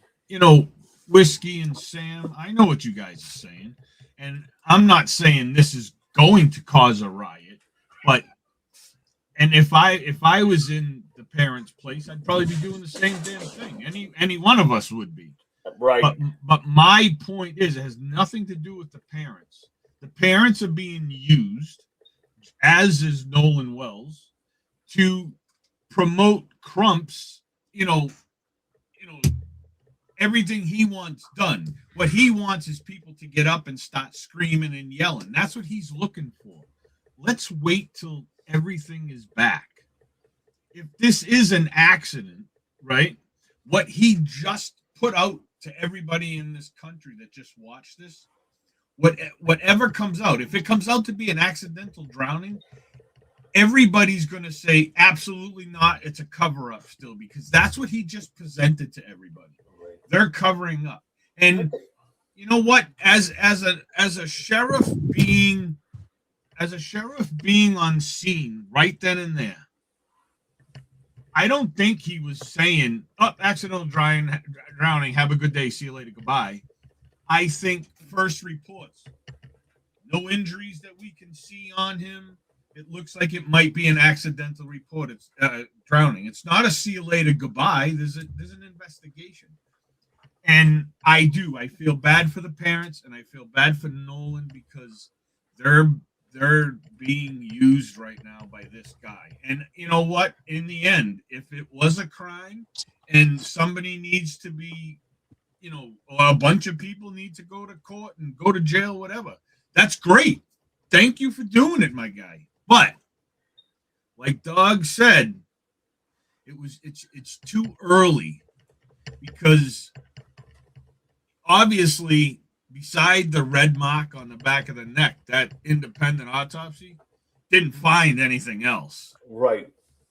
Or they would have said, hey, we found, a broken rib, we found the leg bone. So they didn't find anything else. Correct. And that piece of throat, or the whole throat, or whatever, the neck, I think it was just the throat that was missing, right? Yeah, I think it was just the throat. Why didn't they get that either? I don't know. It's suspicious to me too.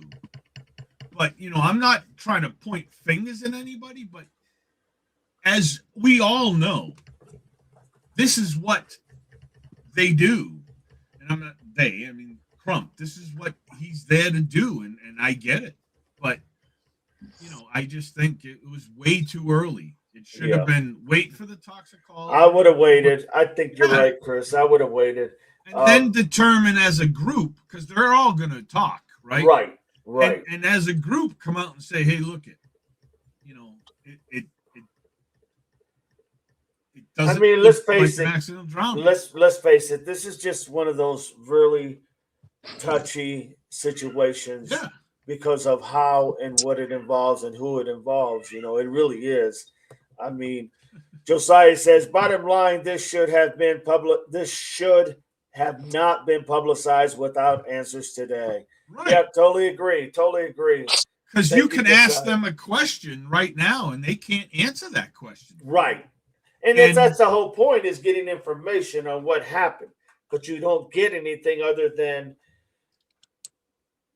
you have to wait for the toxicology report, like everything else. Yeah, and Holly just said, so what do they have to present to the grand jury?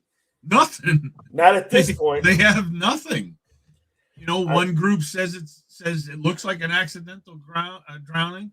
The other group is saying we can't determine because we're missing the throat. You know what I'm saying? So you have nothing. So they can't go to the grand jury yet, right?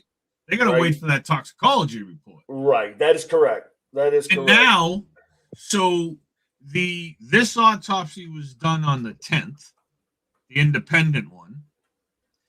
So the toxicology report was sent out probably the 11th or whatever to get the toxicology report. A few days to get there, and then it can take 6 to 8 weeks to get. The state's toxicology report is going to come back first. They're going to publicize first. Obviously, they're the state, so they're going to do that. You know what I mean? So now the family's behind. So the state's always going to be one step ahead. So there's always going to be an issue now, unless they don't present the toxicology report when the state gets it and they wait for them to get theirs. So I don't know. It's ugly either way, but you know what? It's not about Crump. It's not about the state. It's about Nolen's family. That's it. Right. That's why and it happens all the time. I hate when you get people like Crump, because they automatically turn it around to be an injustice to somebody, right? And like we just said, what happens if it comes back and everybody's agreed? Yeah, he had alcohol in his system. We already know that. They're in the pictures. They're all drinking. He was drinking. We know that. Yeah, that's setting up for civil litigation. That's what this whole thing was about today, in my opinion. Crump is looking at the family saying, well, I'm getting you some money. There was no reason for him to come out and show his hand today when there was no aces in the hole, no nothing. There was nothing. Why show your hands? I think he already knows it's going to come down. It's going to be an accident, and that's probably why the ME isn't there talking. Right. But they took this opportunity during this scheduled moment to go to the bully pulpit and push their message. And that's whether you agree with it or not, that's what happened today. Right. And it's setting up for the civil litigation. He should have never came out and gave their findings before the official autopsy that was done in Mississippi. Why play your cards? The only reason to play him is because there was nothing there. Right, he's setting up the narrative. Well, true. The reality is you're setting up the narrative of what you want. You know, so you go ahead and you present what you got because you may not feel like you're going to have anything. So why not be the first one to jump and get that narrative out there and get a lot of people starting to follow that narrative? You know what I mean? It's what people do, right? They take off on the first thing they hear. We've all been there. But yeah, that's a good point, Doug. That's a very good point. You know, like I said before, the idea of going ahead and doing the toxicology report, what's going to eventually happen, in my opinion, is you're going to start hearing when that comes back if there was anything, not just alcohol, but possibly drugs in his system. Now, I'm not saying that he did drugs. I'm saying if it's possible that he had drugs in his system, because it was reported that they did have narcotics on the boat. Okay, so that's the only reason I'm saying this, is that if that's a possibility, then what the investigation is going to have to shift on is who provided the alcohol, who provided the drugs that were presented there. You know what I'm saying? And then that's where the investigation is going to go to, because you're going to have, once again, you're going to have an underlining. You're going to have a case of more than likely that he drowned, that he became unalive by drowning. And then you're going to have an underlining second scenario, which is right below it. You're going to have, narcotics present in his system, and they'll tell you exactly what it was, if in fact it is. You understand what I'm saying? So when that happens, everything's going to start shifting to, now we need to find out who provided the alcohol, who provided, because that's all going to take a play. Yeah. Who provided the narcotics, and that's where things are going to start shifting. And that may be, in my opinion, why things were erased on the phone. That may be why things were deleted, if anything was deleted. That could be a reason why. Just a thought. I'm not sure. And whatever people want to say about the phone and stuff like that, it's great. You can delete whatever the hell you want. But like we said the other day, they already know what was deleted from the phone, because it's never gone. The only people that can make it gone is Apple. When they get your phone back into the Apple whatever, they clean that phone completely. But they have all the information that they need. That's all. If they got a warrant to get it all. But, again, it's a sad situation. And look, if it comes out to be the end, and it comes out that, hey, it was foul play, well, congratulations. I'm glad you guys did what you did. But again, like we just said, it was just not the right time to do that. They're just trying to get ahead of the. Oh, sure. They're trying to get the people on board. Whoever gets ahead of the game gets to claim that first part of the narrative, right? Right. And that's just how it works on all these, both sides of the defense and the prosecution, or whatnot. So it'll be interesting to see how that's going to play out. But that's a very good point. Very, very good point. You just want for the family. That's what you want. I don't care about Crump and Reverend Al Sharpton up there. I mean, that to me, whatever, dude. Go on. You don't need to have him up there and everybody else, but it's just a family, right? The mother and the father, they need to know. Absolutely. So they just need to know, and whoever else for the family. I don't know if did he have brothers and sisters? He had, yes. He had two brothers, I believe. Nolen. They need to know, And, yeah. If it was foul play, then anybody that was involved with it, they need to go.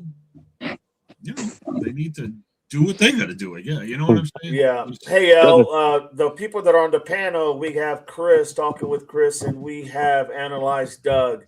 He is on the panel. For whatever reasons, he didn't want to show his face. So, I wanted to. This is my first time on the panel. I'm so nervous. Thank you for having me. I hope I'm doing okay. That's who it is. Sounds to me like they're going to have a hard time proving anything. Well, I think you're right. Go ahead. The phone changed so many hands. Like, how are you going to prove unless you can get an exact time who had possession of that phone? Like, even if it was at the house, it was multiple people there at the house. So even the mom of Javon, she had the phone and would have had access, because I'm sure Javon knew the passcode. So for any defense, you're going to be able to use that towards the phone. Right? Yeah, absolutely. I get why they held it, but it didn't really help the investigation into finding out what happened to Nolen. Whose mother had the phone? Is that the judge that had it? What I read was that it wasn't Warren Javon's mother. Yes, Javon's mother is the one who went and picked up the phone. Okay, after they did their triangulation and their 360 and all that stuff.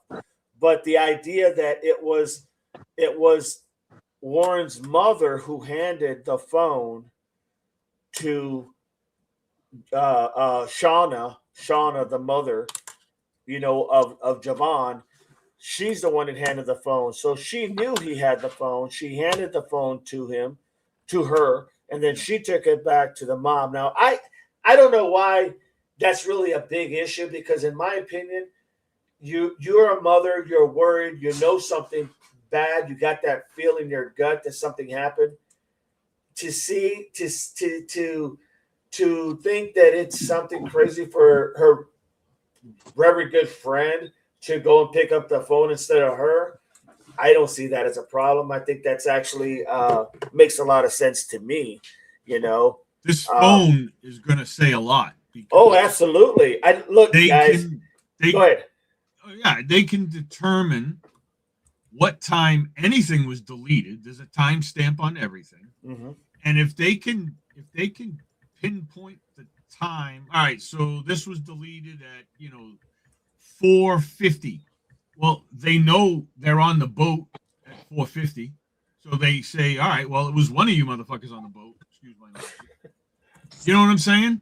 Yeah. They're going to be able to do that. Now, if it's at 7:50 at night, well, maybe the mother had the phone. But here's the other thing. They have all the GPS tracking from that phone, too. So they can tell you where that phone was at 4:50 at night. Right. It was on the boat still in the middle of the ocean, or it was in her house. You know what I mean? Right. So they already have all that. So, I just think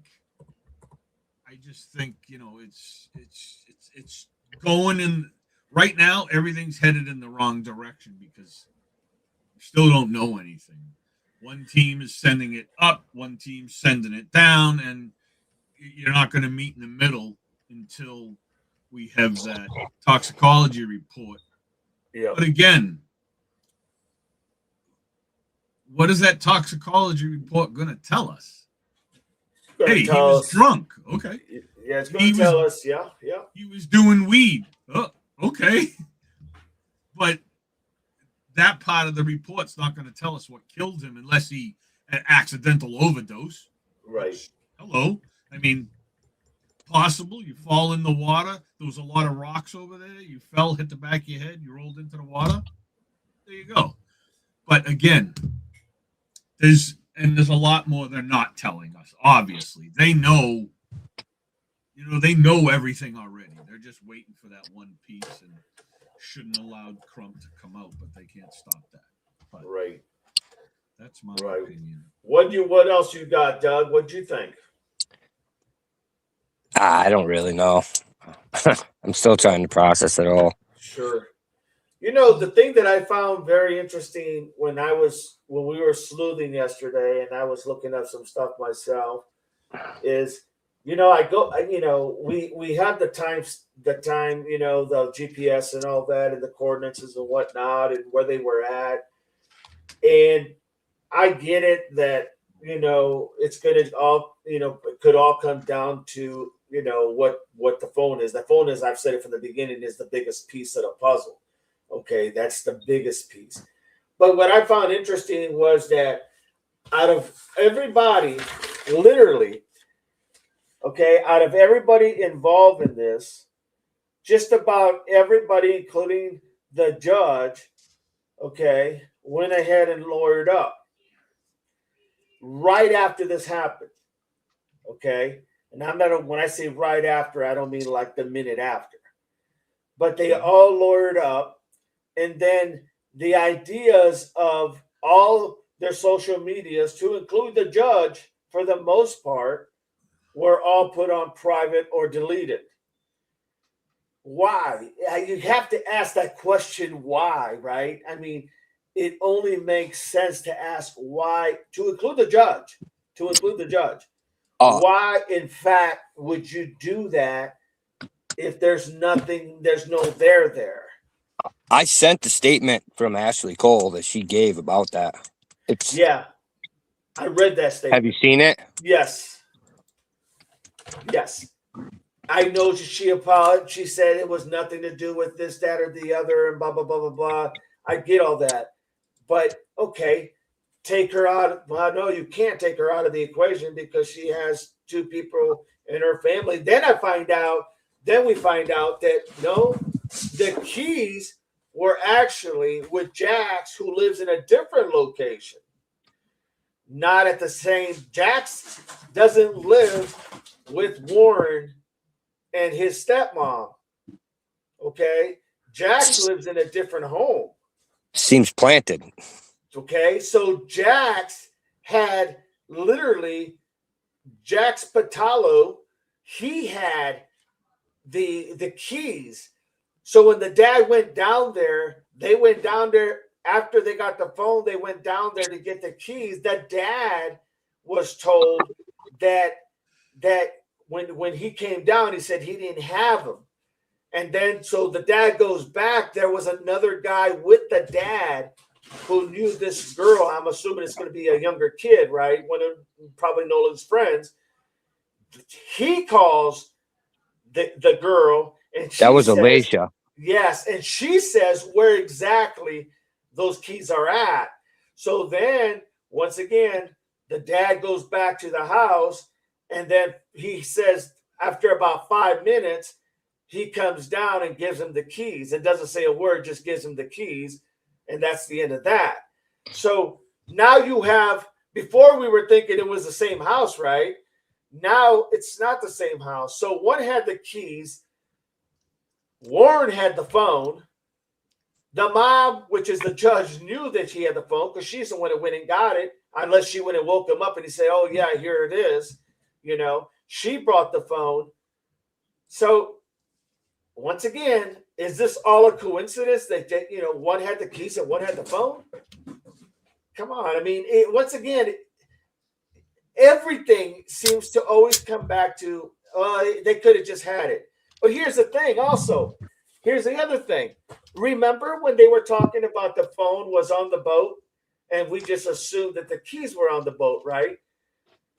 Who's to say it was on the boat and not in somebody's pocket? Yep. Think about that for a minute. This whole time we've been saying the phone is on the boat. Why didn't he have his phone? Well, who's to say the phone was on the boat? Who's to say that possibly Nolen put his phone on the boat? I mean, two different people had both items. Yep. So that's why we need the GPS. Absolutely. Well, see, that's the whole point. So here we're, you know, and I'm thinking about this, you know, yesterday, I'm thinking about this and I'm asking the question, well, that don't make sense. The phone and the keys, you know, now I know why. Now I know why they couldn't give both items to the same person, because they were in different homes. Why would you have two different items? I mean, it would make sense because the keys were found where the car was and the phone was found where the boat was. Maybe Nolen left his keys behind that day and put them on Jax's Xbox, and the phone was inadvertently left on the boat and then taken into the house where the boat was. So I don't think. But wasn't the car? The car wasn't in Jax's house. The car was at Warren's house. The car was at Warren's house. Correct. So the boat wasn't. They wanted us to think at first that the boat was at his house, but that wasn't even the boat that she was cleaning that night. That's correct. The boat went back to Warren's house where the phone was. Right. But my point is Wyatt's house. I mean, I'm sorry. Sure, but the point is, why was the keys with Jax, who lived somewhere else? Even if you know, even if we say, well, Nolen left the keys at Jax's house. Well, why would he leave the keys there if his car was parked at Warren's house, the judge's house? Right. That wouldn't make no sense that he would leave his keys there. He would have left them probably at Warren's house. If in fact he left the keys, he would have left them there or in his car, because he would have said, I don't want to lose the keys, right? So to think that, well, he could have left them at Jax's house, that to me, that's a big stretch to say he could have left them at Jax's house, because the whole point is, why in the hell did Jax have his keys? And why did he say he didn't have them?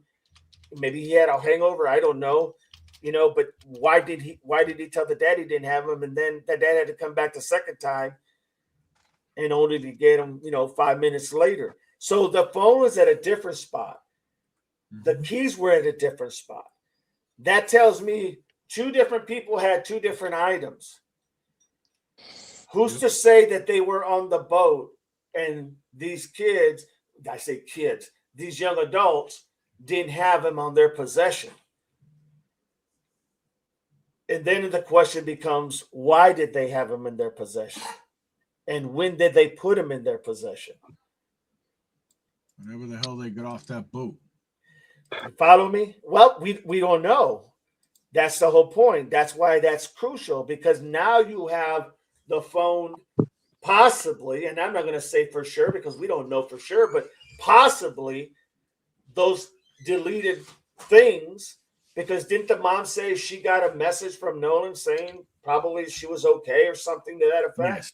Yep. Okay. So if she did that and then she looks through her messages on his phone and she sees that there is no message that she received from her son on his phone. Yeah, we said that yesterday. Well, that's the whole point. Right. And who would have deleted that? And why would they have deleted that? Exactly.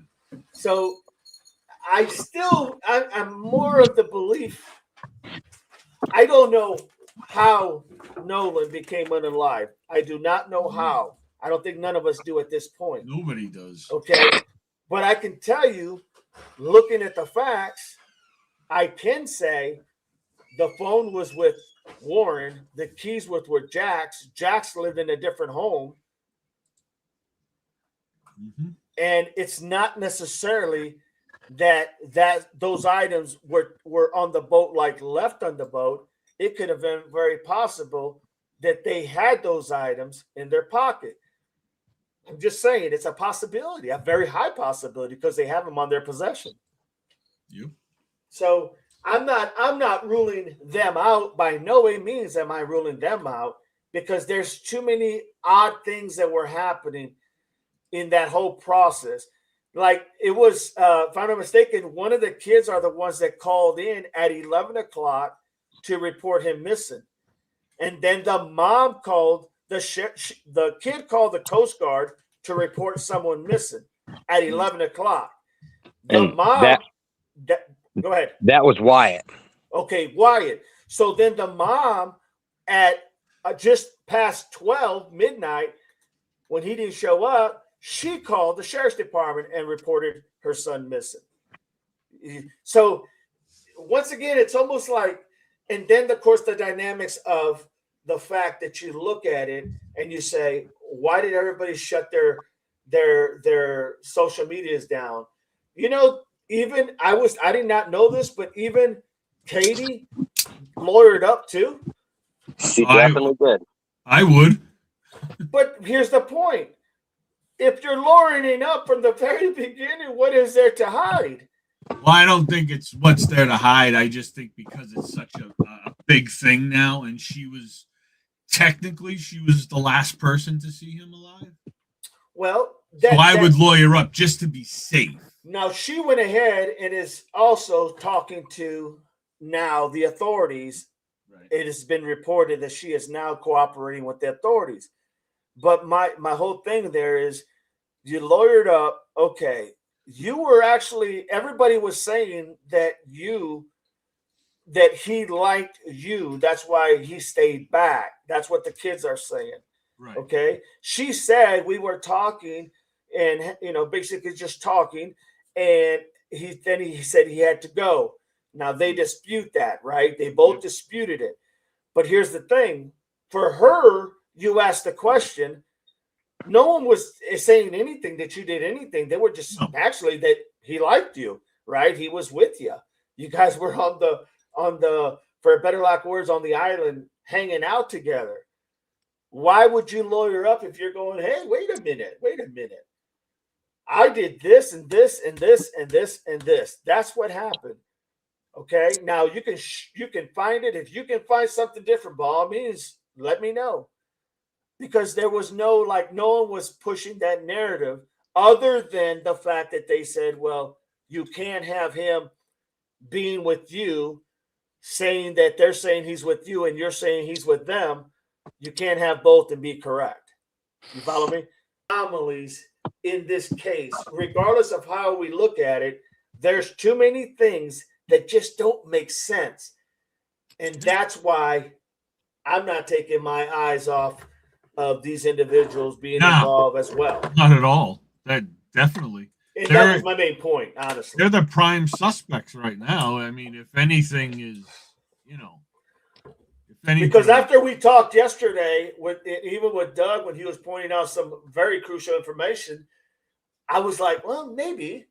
But then last night, I'm like, and I'm looking at everything, and I'm going down the line, and I'm like, lawyer, judge, lawyer, da. Well, and then, and I didn't even know, like I said, Katie ends up lawyering up, and I'm like, well, what the hell are you lawyering up for? Like, because here's the thing, you're not per se a suspect. Yeah, you may be a person of interest because you might have information that could open the case, right? So you're a person of interest, but not in a way where like somebody think you did something other than the contradiction of where he went and who he was with, So I don't know. I just found it very interesting, Yeah.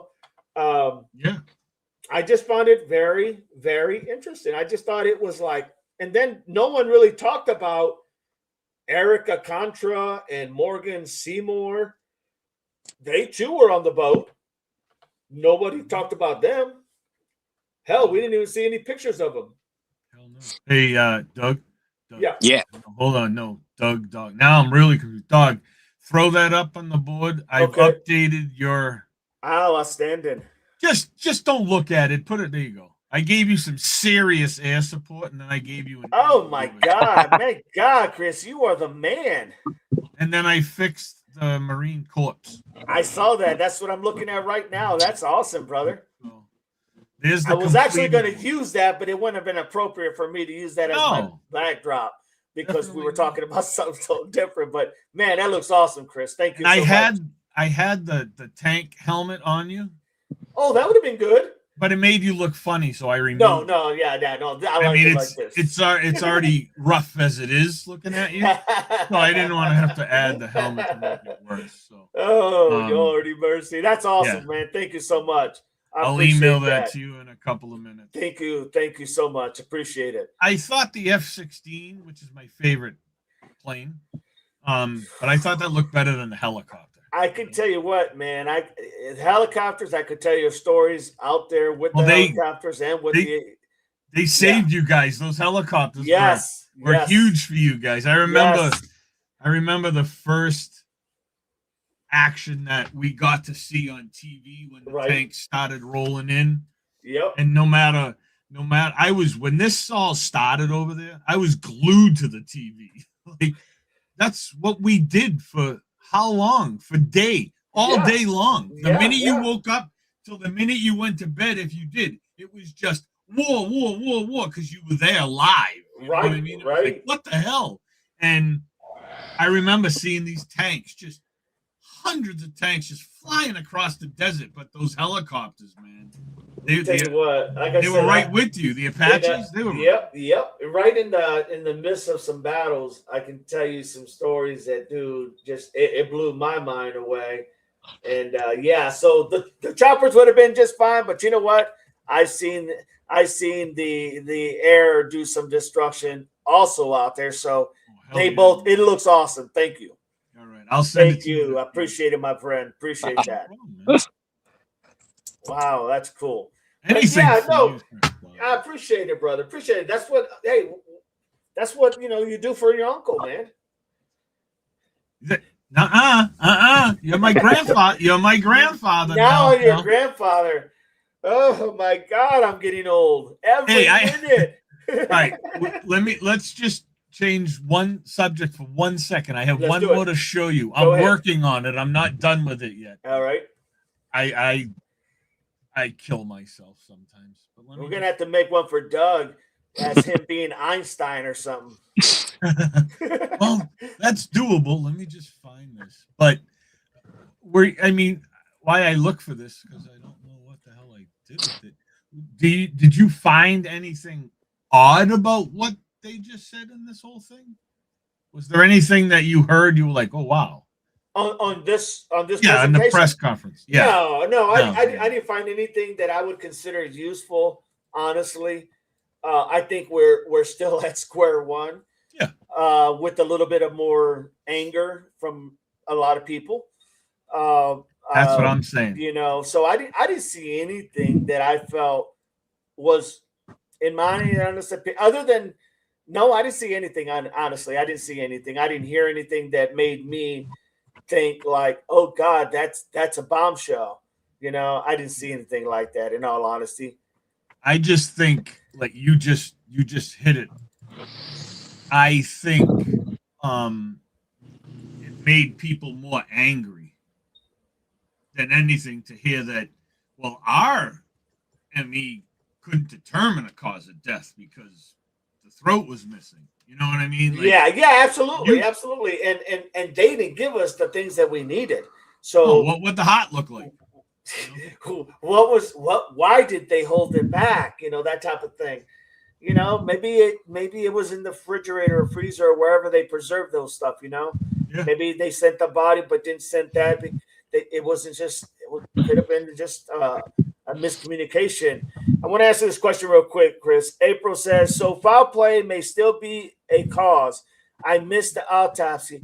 Honestly, April, there wasn't really anything, in my opinion, that shed any light to anything. The only reason that foul play may be involved is because there isn't any really information out there, and they're waiting on the toxicology report. So, in my opinion, as well as I think, Doug and Chris, it really didn't say a whole lot about anything other than there was lack of information because they didn't have the toxicology report, nor that they have certain body parts that weren't sent with the body when they did the autopsy. I mean, and then the other thing too was the fact that, remember, they said, well, we couldn't look at this because it already had been looked at on the body, right? Remember, they said the autopsy was already done, so therefore, the way you look at it, the markings and this and that, and you really couldn't tell because we didn't get to look at the body until X amount of days later. Right. Remember that he talked about that? So there's not a whole lot there, April, in my opinion, to be honest. I think the real big crux is going to be when they get the toxicology report back, and then they both sit down, the independent investigation along with the sheriff's department. They sit down and they actually break it apart and try to figure out what makes sense in that information of the toxicology report. And I'm still saying, if that comes back that he had, water in his lungs, he had alcohol obviously in his system, and he had possibly narcotics in his system, then you're going to see this whole shift. You should see this whole thing shift to who provided the alcohol and who provided the narcotics. And that's what's going to be. Yeah, those people are going to be hammered big time. Those people right now, whoever got them alcohol and whoever bought drugs, those people right now are sitting at home sweating to death. Oh yeah, because they're going to be the ones they're going to go after. And the captain of the boat under maritime law will have responsibility. Yeah, because it was absolutely well said. Oh, let me look at that picture. Yeah, it's not done yet. I haven't finished it yet. I like that. We're on the camel. Hey, I'm going to tell you something, everybody. I almost have, what I was told when I was out in Desert Storm, we actually, believe it or not, I know this sounds grotesque, but I know what camel tastes like. I'm sure you do. And it is very, very greasy and grotesque. Yeah. Ooh. But when you're out there, you got to eat something, right? Yeah. You went hot tail. That looks awesome, Chris. I like that. I let you drive. Hey, that's awesome. Let me tell you something. I have a lot of favorite animals, but my number one in the entire world is elephants. I love African elephants. Really? Has to be African elephants. What they call it? They have the big ears that look like Africa. Yes. That's my favorite elephant in the entire world. And my second is camels. They are absolute workhorses. They are. Oh my God. They are so strong. And I got to ride one at one of the places that we went to for vacation. it was a bumpy ride, but it was a double hump too, which you don't see the big double humps a lot. But I had when I went to R&R when I was out there, me and a few of the guys, we went to R&R and we came out there and stuff. I rode one as well, and that was interesting. It was quite interesting. I was yes, it was. But yeah, awesome, man. That looks great. When you guys went on R&R, right? Yeah. Were you able to leave base? We left. What happened was when we got to R&R, it was because we were there. We were training, and then we were waiting for everything to kick off because we were there at the very beginning. Right. So we were waiting for everything to kick off, and it just got kind of monotonous.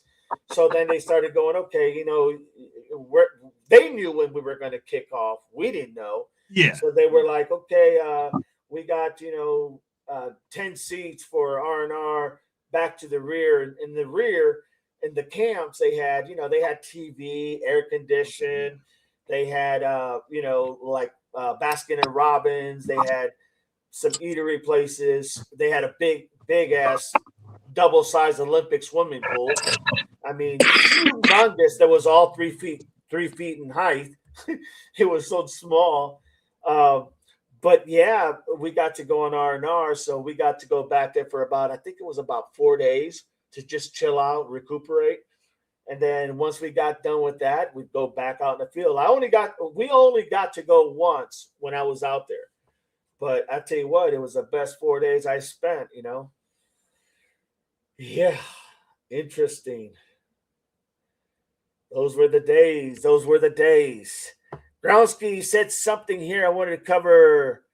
Groundsky says, booze, drugs, and voting do not mix. That's for sure. And that's why those people, if in fact it is true that they had narcotics on that boat, those people who supplied that and the alcohol, their ass is going to be cooked. No doubt about it. No doubt about it. Barney, I keep getting error messages when I try to come in here. Yes, I have refreshed and gone out back in. Miss Barney, okay, Holly, but which boat did they took? Which boat they took 3 out? I think they were only on one boat that I'm aware of. There is a second boat now. But he wasn't on it. There's pictures of Nolen on the second boat, daddy. Okay, but you're talking about, yeah, standing on the back end of it, yeah, doing whatever he was doing. And that was taken at 2:30. And if you read Ashley's letter, she says that the boys last seen Nolen at 3:00. Okay. So there was an hour and a half gap where the boys were away from Nolen, gotcha. Out at the point where he was found. And they spent an hour, 1 hour of that at that point before they radioed for help. Do we know whose boat that was?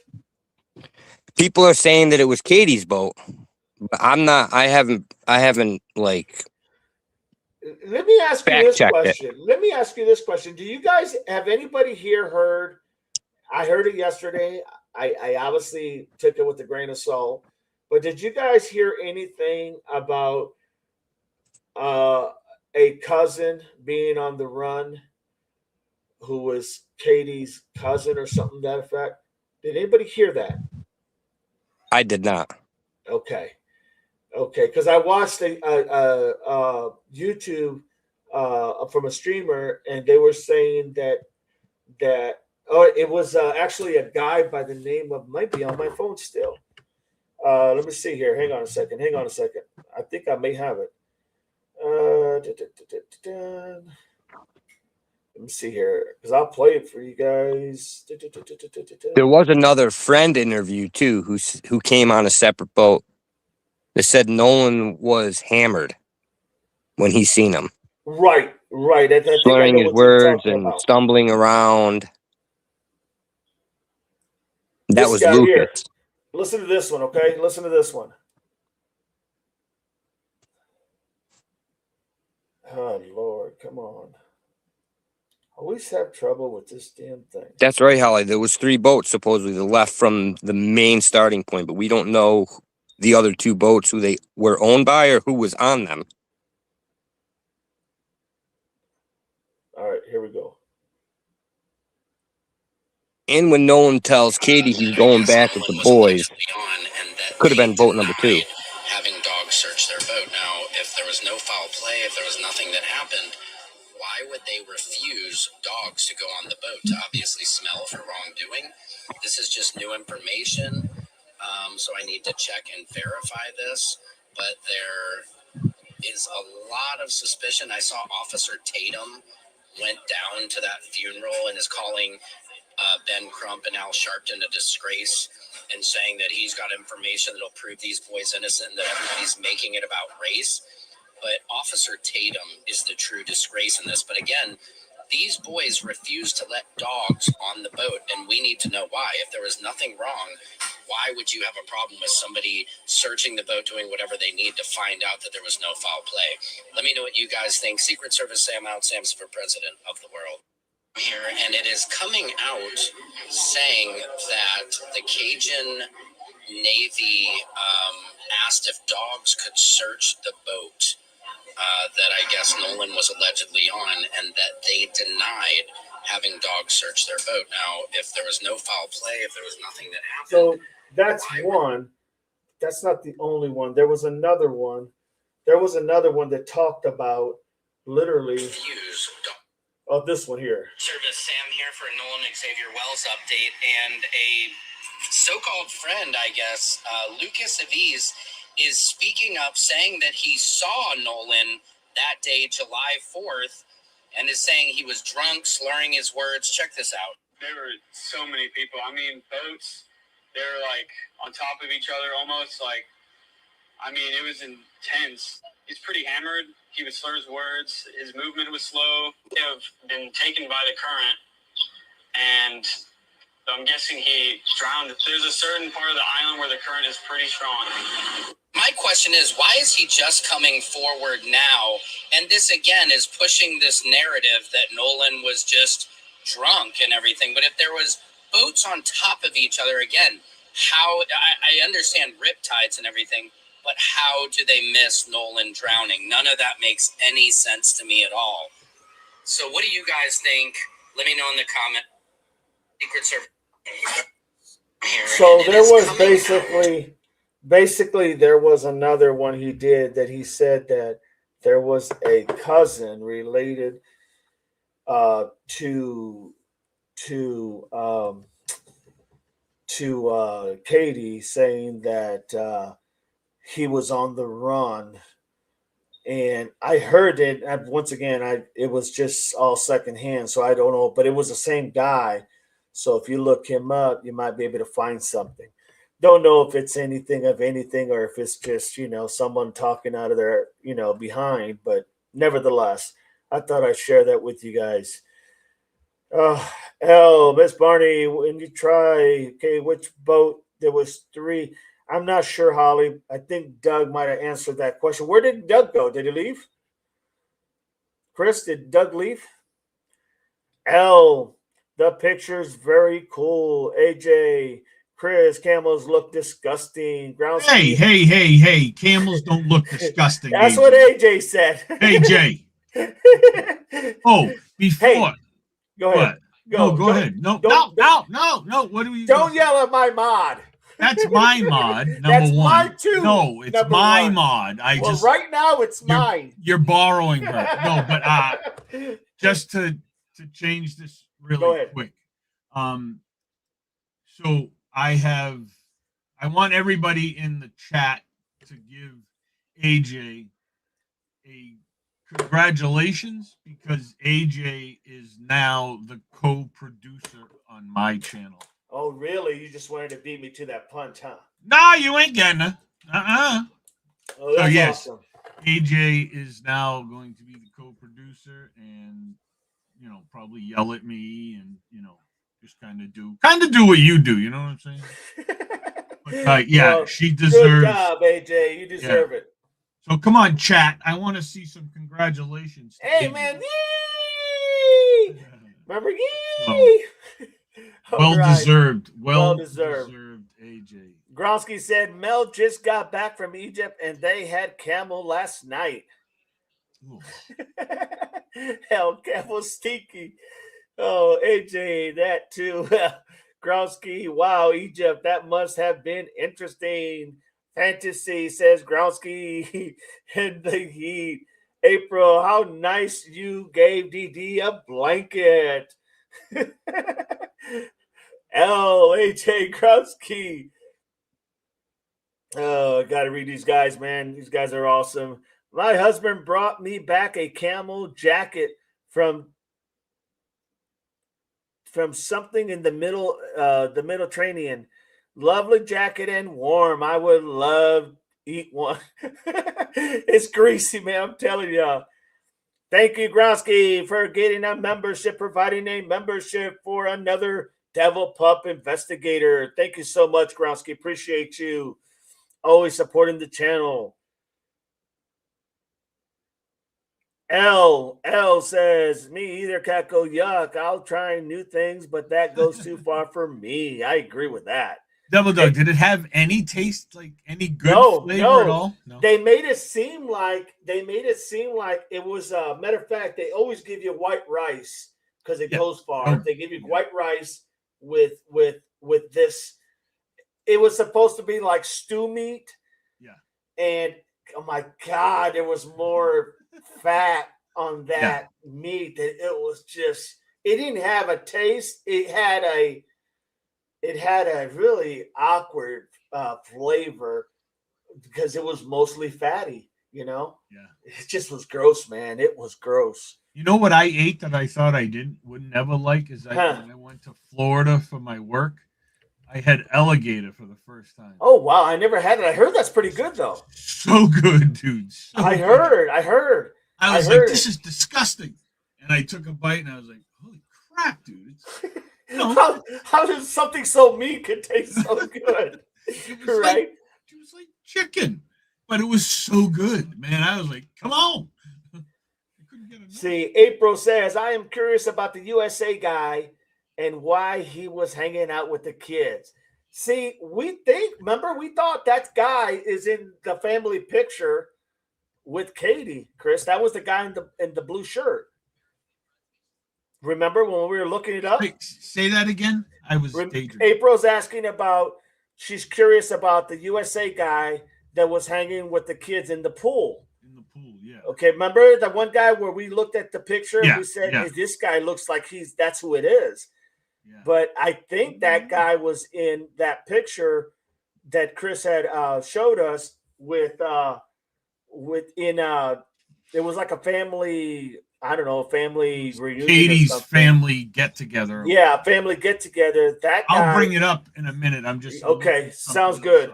But yeah, that's what I think it is, April. I think he is something to do with knowing Katie because it looks so similar. Chris is going to try to find it. Gronsky, thank you so much for supporting the channel as always. Holly, no, they took 3 boats out that day. Awesome, Holly. I just knew of the one that he was literally on to get out there. But yeah, Catco sent 2 gems. Thank you so much, Catco. Appreciate you. Always supporting the channel. Holly, I'm still here. Good to have you, Holly. AJ, thank you, Gronsky. Holly, Officer Tatum interviewed a friend that was with Nolen that day. I saw that, Holly. I did see that. I watched it last night. Holly, yes, don't know if it's true. Catco, drinking and heat do not mix, without a doubt, Catco. Well said. Hello, glad you're still with us. I am here as well. Awesome. Doug booted me out of stream. I didn't boot you out of stream. Come back in. Oh, Doug did it. Booted me off the stream. No, come back in. Doug, come back in, please. You are a part of this group now. Let me see. Get back in here, my brother. There you go. There is the Link. Get back in here. You are part of this group. For better or for worse. Growski. Always great to see the channel grow, and we are all getting smarter without a doubt, Growski. Well said, my friend. Holly. My dog, she is driving me crazy, laughing out loud. There you are, Doug. There you are. StreamYard booted me out. I just needed the link again. Okay, there you go, my friend. I'm back. Holly, you'll always be here, my friend. Holly, yes. And Katie's dad said that he was not out there, but there are photos of them on that boat with Nolen. That's what I was talking about. That's who I thought I had saw when you said that, Doug. When you were saying about Nolen being on that other boat. Remember in the back, that Big Daddy or whatever it was called. Yeah, I sent Chris all the photos. There's photos in Discords of both boats and a collage of the two dudes from the pictures. Okay, so that what Holly was saying was that that guy that was on that boat, on that second boat that towards the back, that guy looks like her dad. That's what Holly, and that's what I saw that earlier in a live that they were saying that was her dad out there. And then someone said, well, if that was her dad, why did she need to take a boat back with another group if her dad was there? Very interesting. Dad claims he wasn't there, so we still need corroboration if that's actually him or not. It could just be another dude that's similar in build. Right. Same with Nolen. It looks like Nolen on that boat, but we can't definitively say that's Nolen on the daddy. That is correct. Or that's Nolen on the beach. So, yes. What's your name? Grandpa Me? Dog. Mr. Gray. Grandpa. Mr. Gray. No, that's Grandpa Dog. Okay, here we go. I dropped something in there. All right, I'm going to pull it up. It's not the ones you guys were looking for, but I just want to. Okay, we'll bring it up right now. Here you go, everybody. Because this is a video. Obviously. This is the argument. Yep. Yeah. So this here. I don't know which group is arguing. I think it's this one over here. It's the one on the right. Nolen's right there to the left of that circle. Yeah. So you see everybody. Everybody's looking at the argument. Oh, so yeah. It was big enough. And especially loud this the other black guy right there. He looks like the guy that's walking on the beach in the other photo. Look, he's looking right at Nolen. You're talking about this one right here? The guy just to the left of Nolen. There's two of them. Okay, it's okay. So this is Nolen here? Yes. Right there in the middle, right? Now, this is the guy you're talking about. Yes, over there to the left. Yep. I wonder if we could, and that guy over here, they look like they have blue shorts on of what the other guy had, those kind of like blue-gray shorts or whatever. Remember? Mm-hmm. So it very well may have not been him. Are we thinking this is Nolen here? That's Nolen, they're saying. Yeah. This one or this one? That one there. Okay, that was Nolen. Yep. That's what I'm saying. Okay. Yeah. So that's Nolen. This guy here, I thought Nolen, and I know this is crazy, but I thought the guy that was on that back boat was a little bit, in all honesty, a little bit darker than Nolen. I really did. Maybe. I'll bring those up in a second. Yeah, I believe so, because Nolen, because his mom is more lighter skinned, and I'm almost positive that even when I look at Nolen, I know he's African American, but he looks a little bit lighter than the kid that was on that back of the boat, which could make sense because this kid looks a little bit darker. Yeah, but the short colors is different. Nolen's wearing blue shorts and this guy's wearing white shorts. Right. Is that white or is that? Yeah, no, gray? It's white or tannish color. But what I wanted to do is speak so you could understand what the hell I'm saying. Go ahead. Go ahead. But if you're looking at everybody, usually you hear an argument. Yeah, you look and they're just yelling back and forth and you're done. So these people are looking and they watch the whole time. So what I was thinking is, wow, see these people over here on the ground? Yep. I wonder if they're actually fighting on the ground. Yeah, that's a good point. That's Trayston fighting with somebody for his phone back. If you believe Trayston. I thought Trayston, yeah. So I'm wondering if they were like physically fighting, though. You know what else you don't see? Nobody's got a phone in their hand. Not one person. One guy in the water's got a phone. Right. You know this why? This guy's got one right here. This guy here's got one. You know why nobody has a phone? Because nobody wants to drop it. Exactly. People on the beach, you're not. When I go to the beach, and we go a lot with my kids, and we all have phones. Everybody has a phone. They don't come on the beach. I either leave it in the car, or I'll bring mine, and everybody else will leave theirs, and then I put it in a wet bag inside whatever cooler or whatever we have. You know, usually you don't walk around with your phone. You give up phones for that day until you want to take pictures. Do you know what I'm saying? Like, I don't, it's just, and then this dude over here, look, he's hustling over to the fight. See, he's running to the scene. He's running. Like, so they're all together. But the other thing I wanted to point out, can you see my hand, Doug, on the screen? I can. See this girl right here? It looks similar to Katie. Katie, yeah, because in that picture that you sent me, this is kind of what she was wearing. So I'll take this down and bring up the others. Similar build to the girl in the walking on the beach too. Yeah, definitely. Oh shit, I can't. Growski, dang that StreamYard for booting Doug out. Stephanie's in the house. Welcome in, Stephanie. Good to have you. Look at that older guy to the left. Looks like he's running. Yeah, that's what they were just talking about. Yeah. He's running to the fight or something that was going on. No one has their phone. That's why his phone was on the boat. Did you also hear that the initial report, everybody thought that Katie was also missing? Yes, I did hear that. Until like 10 p.m., they located her. Yes. Yep, and then an hour later is when Wyatt calls Nolen's mom. Yes, that is correct. I wasn't sure who was the one that called, but yeah, that would make sense.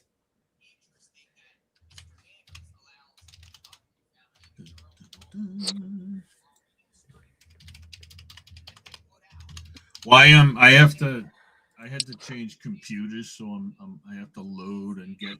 April says no one knew Katie. Here's funny. No one knew Katie, but how did he show up with her in a photo and the boys in another photo? He knew both, it seems. I saw a video, April, that somebody had put out, and it was a video by someone who was following this case, and they actually said that I could confirm this. I tried. But they showed a picture and they said, all of these kids, or all of these young adults went to school at the same high school, even Katie. Yeah. Now, I could not confirm that. And the reason this girl brought this out is because she was saying that everybody was saying this is the first time that Nolen, that they saw her, right? The boys on the boat said that was the first time they seen her. And that Nolen didn't know her, but you see them.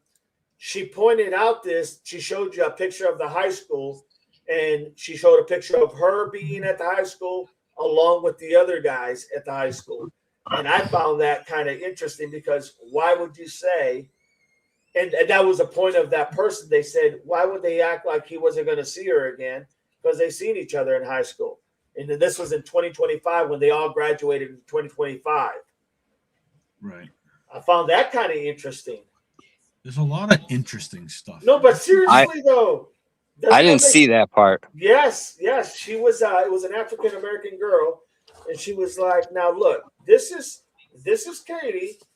And she goes, and they all went to the same school. This is her right here, and it looked a lot like her. And then she said, and they all graduated together 2025. Now, I tried finding out where she went to school at.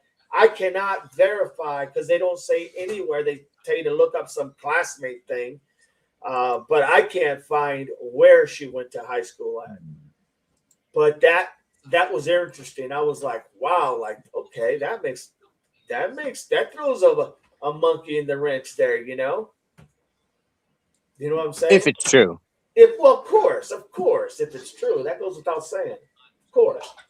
90% of the stuff we got, we don't have validation in all honesty. No, I don't see how none of the friends could know Katie if they went to school together. That don't even make sense. Well, that's my point. She was saying that how is it that they're saying that they didn't know her when they all went to school together and they all graduated at the same year? And then she shows a picture of Katie, and it's like, wow. Okay, so that, and I watched that video. I know it's still out there somewhere, but I don't know if it's true. Like I said, I can't verify it because I tried and I couldn't find anywhere where she went to school at. So, you know, just some food for thought there. Food for thought. Ollie, allegedly there's photos from before and after the 4:30 time of when the boat left. Got you. To Holly's question. Got you. So there was earlier. I got you.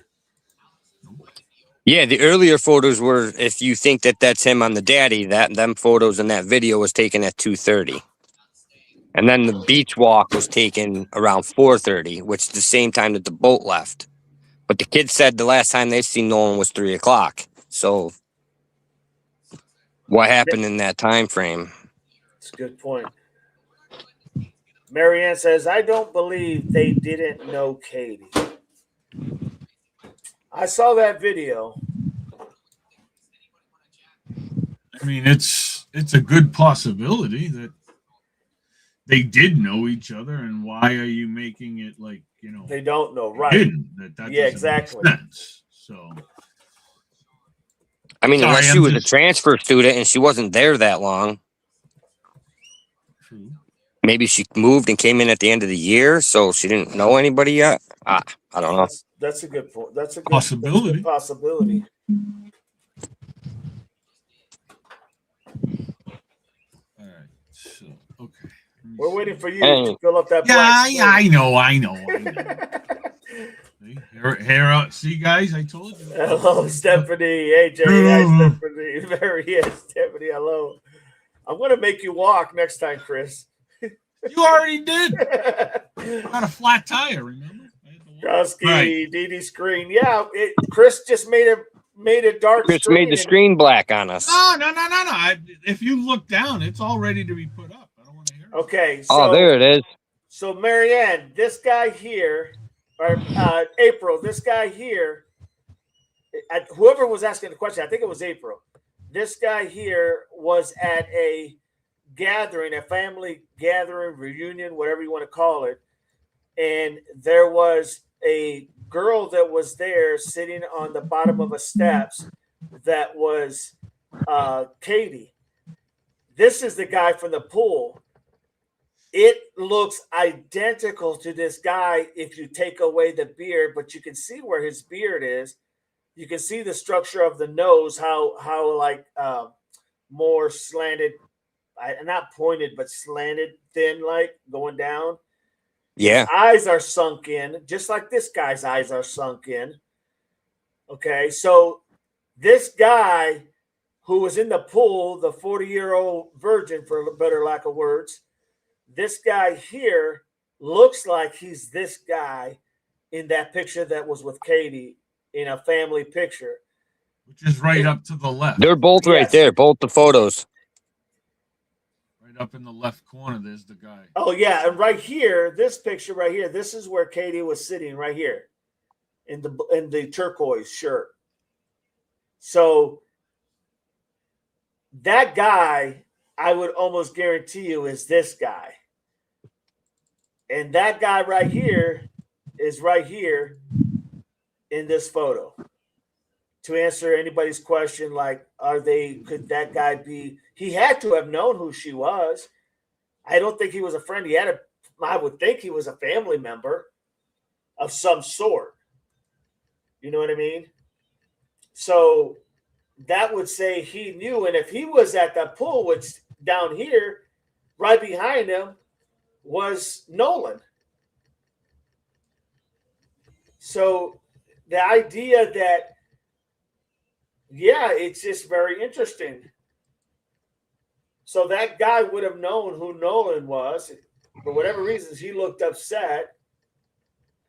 Now, of course, this picture down here was a week before this all happened. Stop coloring, Chris. Oh, sorry, I got carried away. So this right here, picture was a week before everything happened. You know what I'm saying? So that would mean he definitely must be related to her somehow. And maybe now the only thing is we need to look at the beach photos to see if we see this guy that was there at the island. That's what we need to figure out. Was he at the island? Because if he was, I couldn't find him. Which guy? The blue shirt guy? Yes. The USA? Oh, God. Yes. Is this beach girl in the pool photo? It's I didn't see her in the photo. I didn't see her in the photo. I did not see her in the photo. But that is her right here in the turquoise. With this you sure it's not the one in the blue dress standing at the top of the stairs? Well, let me see. No, she looks a lot older, I think. You're talking about the one in the top. Yeah, you're talking about this one up here, right there. She looks to the left, all the way left. That one. This one? Yeah. No, she looks a lot older. No, she's older. She's a lot older. You think so? Yeah. No, this is gonna be her because she's got that face. When you blow it up, you can see she's got that distinctive little look. And she would have been probably a little younger.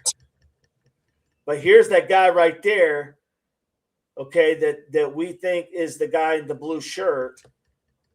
Okay, and there's Nolen right there.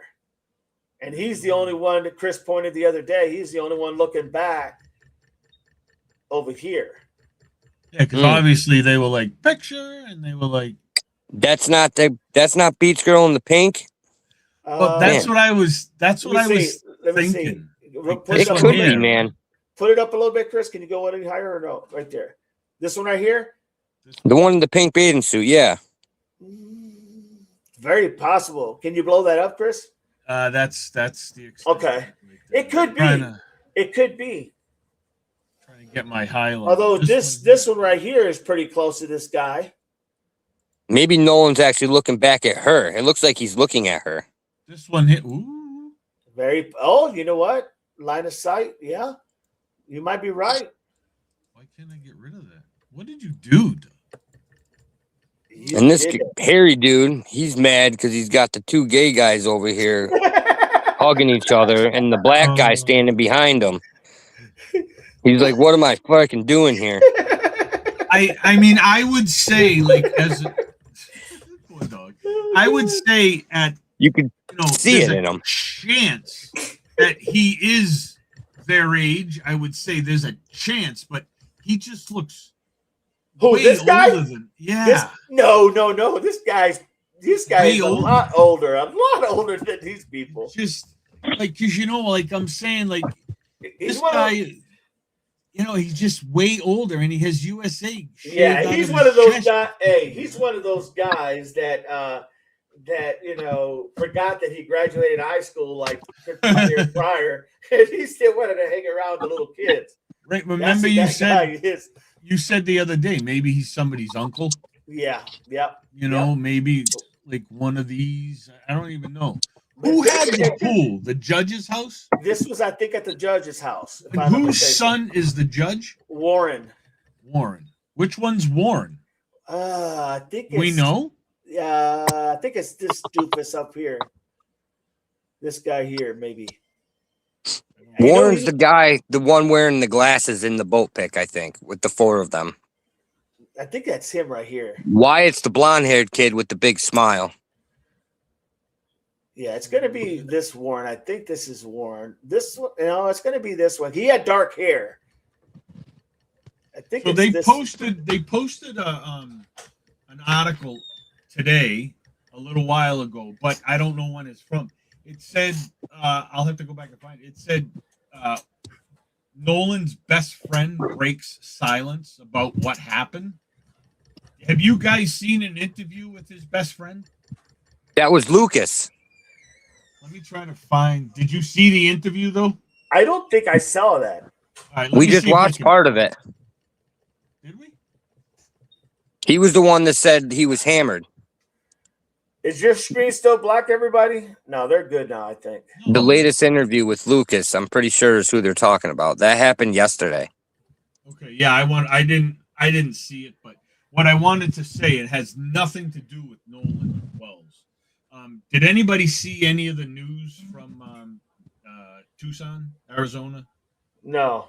Okay, so just real quick update. It has nothing to do with Nancy, but on the 21st, which was yesterday, 2:25, 2:30 in the morning, there was a home break-in in Arizona, 25 miles from Nancy's house. Oh, I think somebody said that. Yes. Spanish-looking guy, 5'10", beard, broke in. Look like the same porch guy. Yeah, broke in, SA'd the homeowner, and then he vanished, and they didn't find anybody. So he's still on the loose. So did they find? Is she? Where is she? She's there. She's fine. She's fine. She's fine. How old was she? She's not fine. She's but she's alive. She's alive. She's alive. Yeah, but I don't know how old she is. Okay. But it did happen, and her door was unlocked, and he came in. Wasn't that like on Las Vegas Street or something? Yeah, Vegas Ave, Vegas Street. Yeah. Yeah. So, but similar, Yeah, very similar. Came through an unlocked door, but SA'd her though, and then. I don't know if he took anything. I was just catching it because somebody was covering it, and I was just kind of listening to a couple of spurts, but just kind of, odd. You know what I mean? It is. I think it was 30 miles from where Nancy lives, but 30 miles. What do you got? 30 miles, half-hour drive. You know what I'm saying? Yep. Not out of the question, but that's just. Oh no! That's that's just a coincidence. Same height, same build, mustache, Mexican, Spanish descent, something like that, and or had a good tan. Yeah, or had a good tan. And, just saying. So just something to keep an eye on. Absolutely. Just, again, coincidence. Obviously, I mean that's what I'm saying. It's a coincidence, but it's kind of odd. Interesting. Doug must be funny. Oh, it does look weird. Him there and the hairy dude with all those young kids. April, he could be the drug dealer. Very well could be. Very well, but he was in that picture with Katie in that family picture. So could say a lot more than what we think. That could have been something we just stumbled over. AJ, Carol, sorry you're missing out. Marianne, he can be a relative without a doubt. Catco, true, April. Catco, yes, he could be a relative to Marianne. Holly, maybe Nolen and Katie were caught hooking up and someone got mad. Just a thought. That's very possible. Oh, I wouldn't put that out of the question. Yeah, that's a very high probable. That's why his ass stayed behind. He's like, what? Okay. I don't know. I'll be back, guys. See you. I don't think there was any signs of foul play. We would have just heard it if there was. Even if a relative is weird. Unless there's a broken hyoid bone in his neck, then that's why they kept it. Possibly.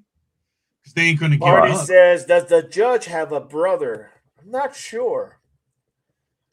Not sure either. That's another question, DD.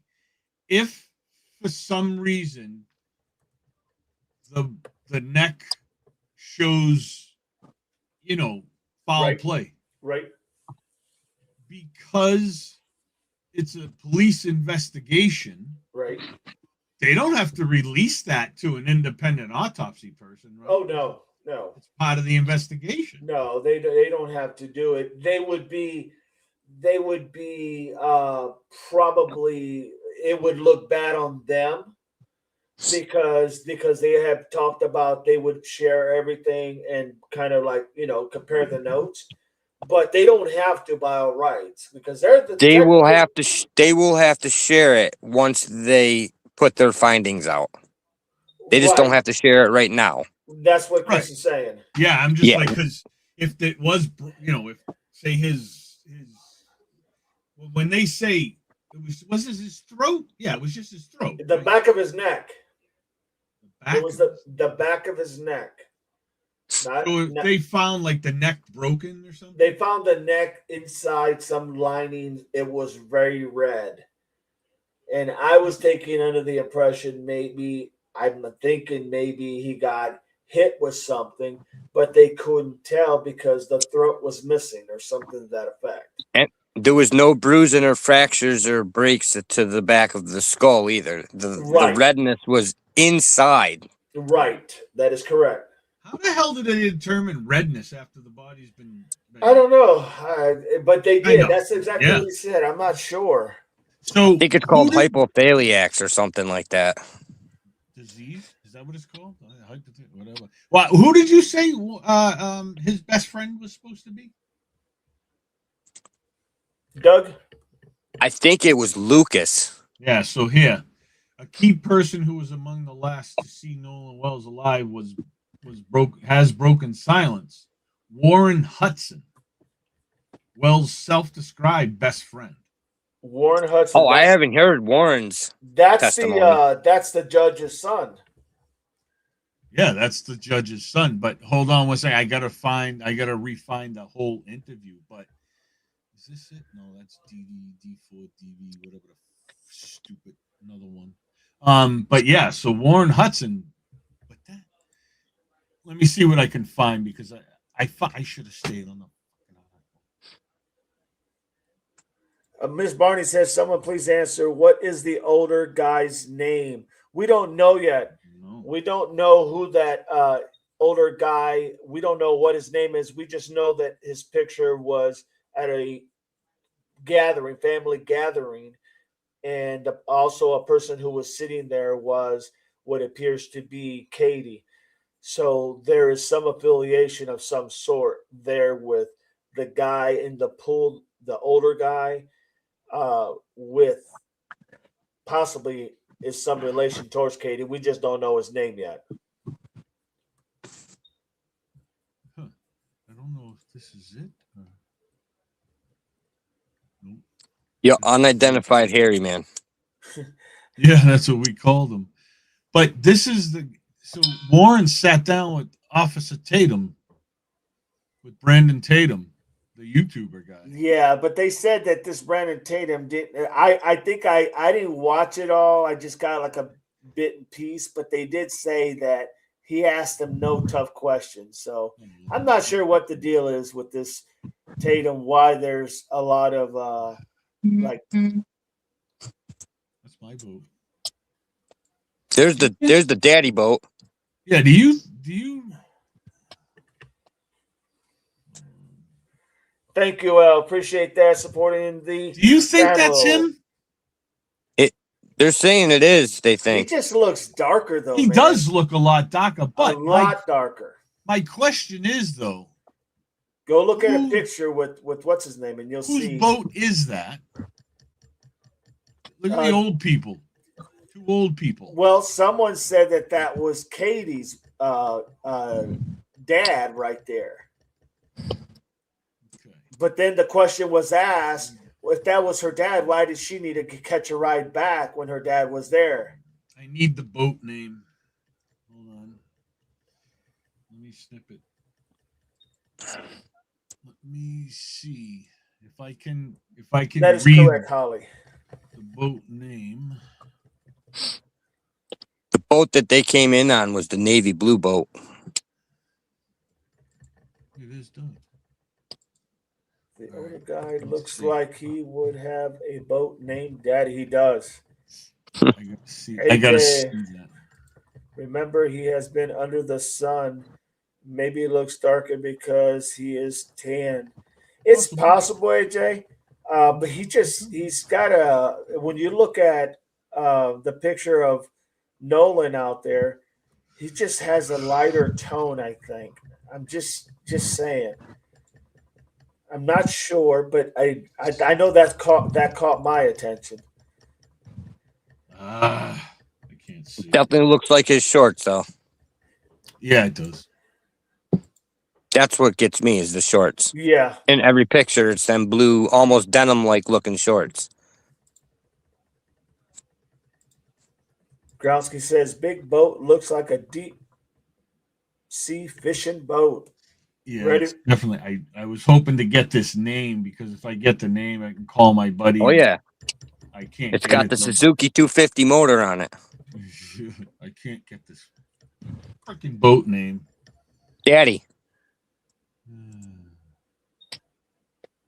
It says daddy. I don't know what the first one says, the first part. You sure? Yeah, it does. It says daddy, something daddy. I just don't know what the first part says. I think they said Big Daddy. Is it Big Daddy? Big Daddy? I think you might be right. I remember it did say daddy because there was another picture out there going around that shows that. Big Daddy, huh? Little Daddy, Holly's saying. Little Daddy? Holly says There's not enough letters to be Little Daddy. Yeah, it's going to be, I think it's going to be Big Daddy. Did you guys see the name? Yes. Or hear the name in a video? I saw the, I think it was on a video. It was a video that they played. I think it was one of the earlier videos when they were showing that panorama go through, all the people that were there on the boats. And when they got to it, you could see it literally clear as day. Okay. So I'm going to try. Al said Big Daddy, I think. Big Daddy, huh? Catco says, looks like Lil Daddy. Maybe it was Lil Daddy. Lil. Why I look sent for the picture this. of the front of it. You just can't see the name. Why I look for this picture. Enjoy that on your screen. What is it? I see black. Oh, nice. I wish I could fish like them. I know, right? So there's me over there. There's you sitting down here, Doug, eating. And there's Dog on the top of the hill. Come on, guys, catch me the fish. I'm hungry. I'm already eating. Y'all better catch up. That's what he's saying. There he is. Come on, man. Give me the goddamn fish. That's what he's saying, man. There I am over there, like, whatever, dude. I'm just over here doing nothing. I'm just over here, just chilling. Yeah, them look like Kodiaks too. Oh wow! Look at those fish jump up. Those are the big. Are they Kodiak or Grizzly? Where is this They're from? Grizzlies. They're Grizzly. Is the national park? I forget where this one is. Katamaya National Park in Alaska. So Growski, ding, ding, ding, ding, ding. You get the prize, my friend. I think they're Kodiak in Alaska. I don't think they're Grizzly. Yeah, they're Kodiak. They're fucking huge. Yeah, Kodiaks are a little bit bigger than the normal grizzly brown bear. It's the herring run. The herring run. It's the salmon run. They run the river. Yep. They run up river. It's great when they catch them midair. But let me see. I try to go to Pulaski every year and imitate these guys. Sit there. That'll be cool. Click that like, everybody. Make sure you click that like. We'll have you go right here. Subscribe. So you can do what the big bear on top is doing, and we'll watch you. So, where did you guys see the name? Was it in an article or was it a video? It was a video that I saw. Okay. I saw a video that had it. Same. I just want to make sure because. See now, Dog is that bear, that Kodiak that's at the top saying, "Come to me." Yeah, just give me chase the fish up here, guys. Chase him right towards me. Doug's tired because he already ate. He's laying down. I mean, shit. And I'm just looking around like an idiot over there. Like, huh? Whatever. I'm taking tips from Dog. Teacher. He almost got one. April says, I have pics of grizzlies. Grizzlies. Wow.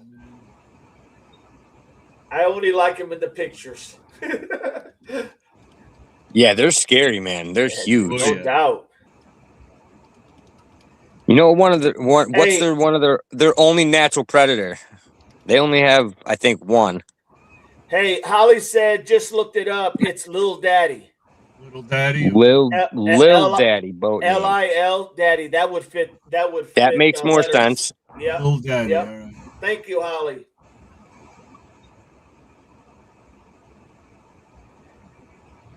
Absolutely. But it's the moose. A moose can kill a grizzly. Oh God, yeah. Moose can kill any goddamn thing. I've lucked out enough to see a lot of moose. That's how they're just so massive.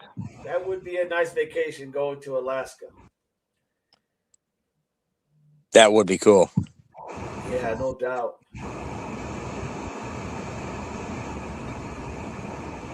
Let's see.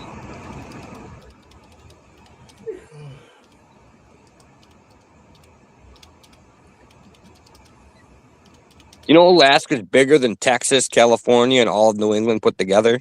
Oh God, yeah. I had no idea. It don't look that way on a map, but it's like half the United States. Alaska's huge.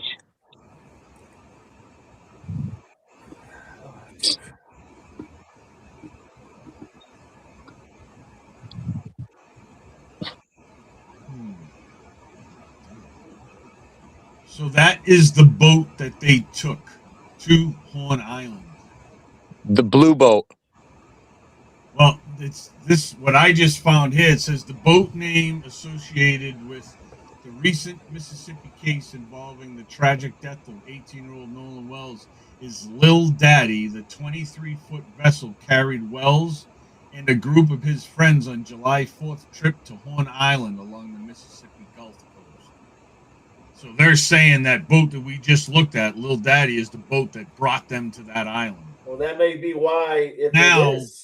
There's a picture of. Hold on. All right. There's a picture of all of them on the blue boat leaving the dock.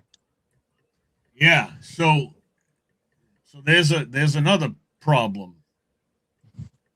Who is telling the truth? Who's telling the truth and who's lying? Right. So who's spreading misinformation, and is it intentionally or accidentally? Well said. Well said. That is true.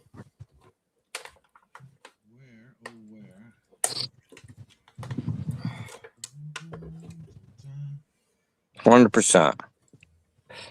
See, this picture right here.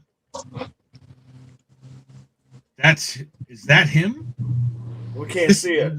Or is it dumbass? I'm like, can you see it? I don't know. I see a black screen. Yes, you do. It's coming, Eddie. It's coming. I mean, I'm still watching Bears over here, so our guests are still entertained, but hey, this is all Chris is doing, everybody. Hey, I'm putting pictures up. Slow the hell down. All right, let's see. Dog, you still ain't caught a fish. Is this like on a loop? I got rid of it. It's not even on the screen anymore. No. It is on YouTube. Oh, it's because there's a delay. That's why. There's a delay. It'll go away soon. A couple of minutes. And not even. It should be gone by now. Anyways. All right, let's see. All right, dog, it's in there. Throw that up again. All right. There it is.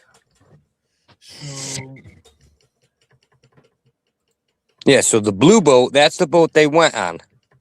Now, in the article, that's the boat he was seen on. I don't even know where. All right, so it's not that one. That's Big Daddy or Little Daddy. I don't know. I don't think the so. Triton with the Suzuki 250 motor. Hold on. Let me find. What the hell? No. That's that. I thought I put the other one in there. Wait a minute. Something not right. Let's see. I can't find it. There's my boat right there. Nice. Barney says Chris is fired. Why am I fired? I'm looking for videos and shit. I'm going through 3 different things of pictures here. Cat Coke says, "Dumbass is my favorite word." I got 19 computer screens going over here. I don't know which one I'm using. Oh. There's even a picture of the island and where the body was found in correlation to where the boats gathered, more towards the middle. Could explain why nobody heard him, because he was all the way down the other end. That's what I'm saying. You might never heard the guy screaming. I'm trying to find. Hell says, we kind of talked about having a meetup one day. Would be cool. Well, I would be down for that. Not a problem. Let's see. Let's see what this says. What? I'm hitting up all kinds of. I got the court filing in there from the mom and the statement from the lawyer. Yeah, she filed that good report so she can sue everybody. Mm-hmm. That's for future civil suits. Yeah, she's gonna. Liability clause. Yep. And he says Chris is a doozy. Why? Because you're taking for damn heaven. I'm looking for 37,000. Hey, don't blame the messenger here. I ain't blaming anybody yet. Yeah. We still need to talk about fire chiefs and marshals too. Yep. No, we don't. not after last. Hey, Barney said. No, we'll leave it at that. Barney said, "I like the word ass crack." I don't like that word either. So, Marianne, man, and people tell me to behave. Yeah, behave, goddamn. Catco says, "I'm not going back to Ohio tomorrow, so I can't meet DD this time." Oh, Lordy mercy. Annie, no, he just has fun. I do. I have lots of fun when I'm here with you guys. You guys, oh, Lord. I'm tired of listening to you. Oh, hold on here. So I'm going to put this back up. Hey, there we go. We got a black screen. Why I try to find. Chris found it, the black screen. More pictures. Here we go. I'm going to add some too. I don't think you guys. Hey, you're about to get fired, Didi. Watch the Bears again. So you can't fire Grandpa. You crazy? All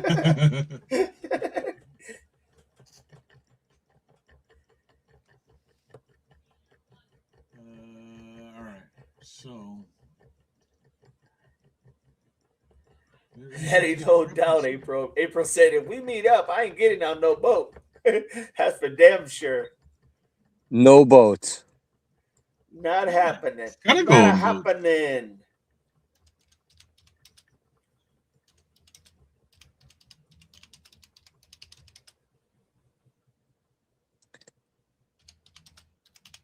All right, there's some unrelated photos I sent too. I meant to send them yesterday.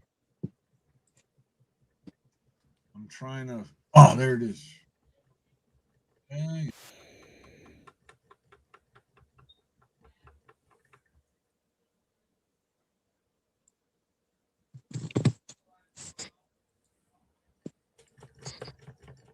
Maybe it is.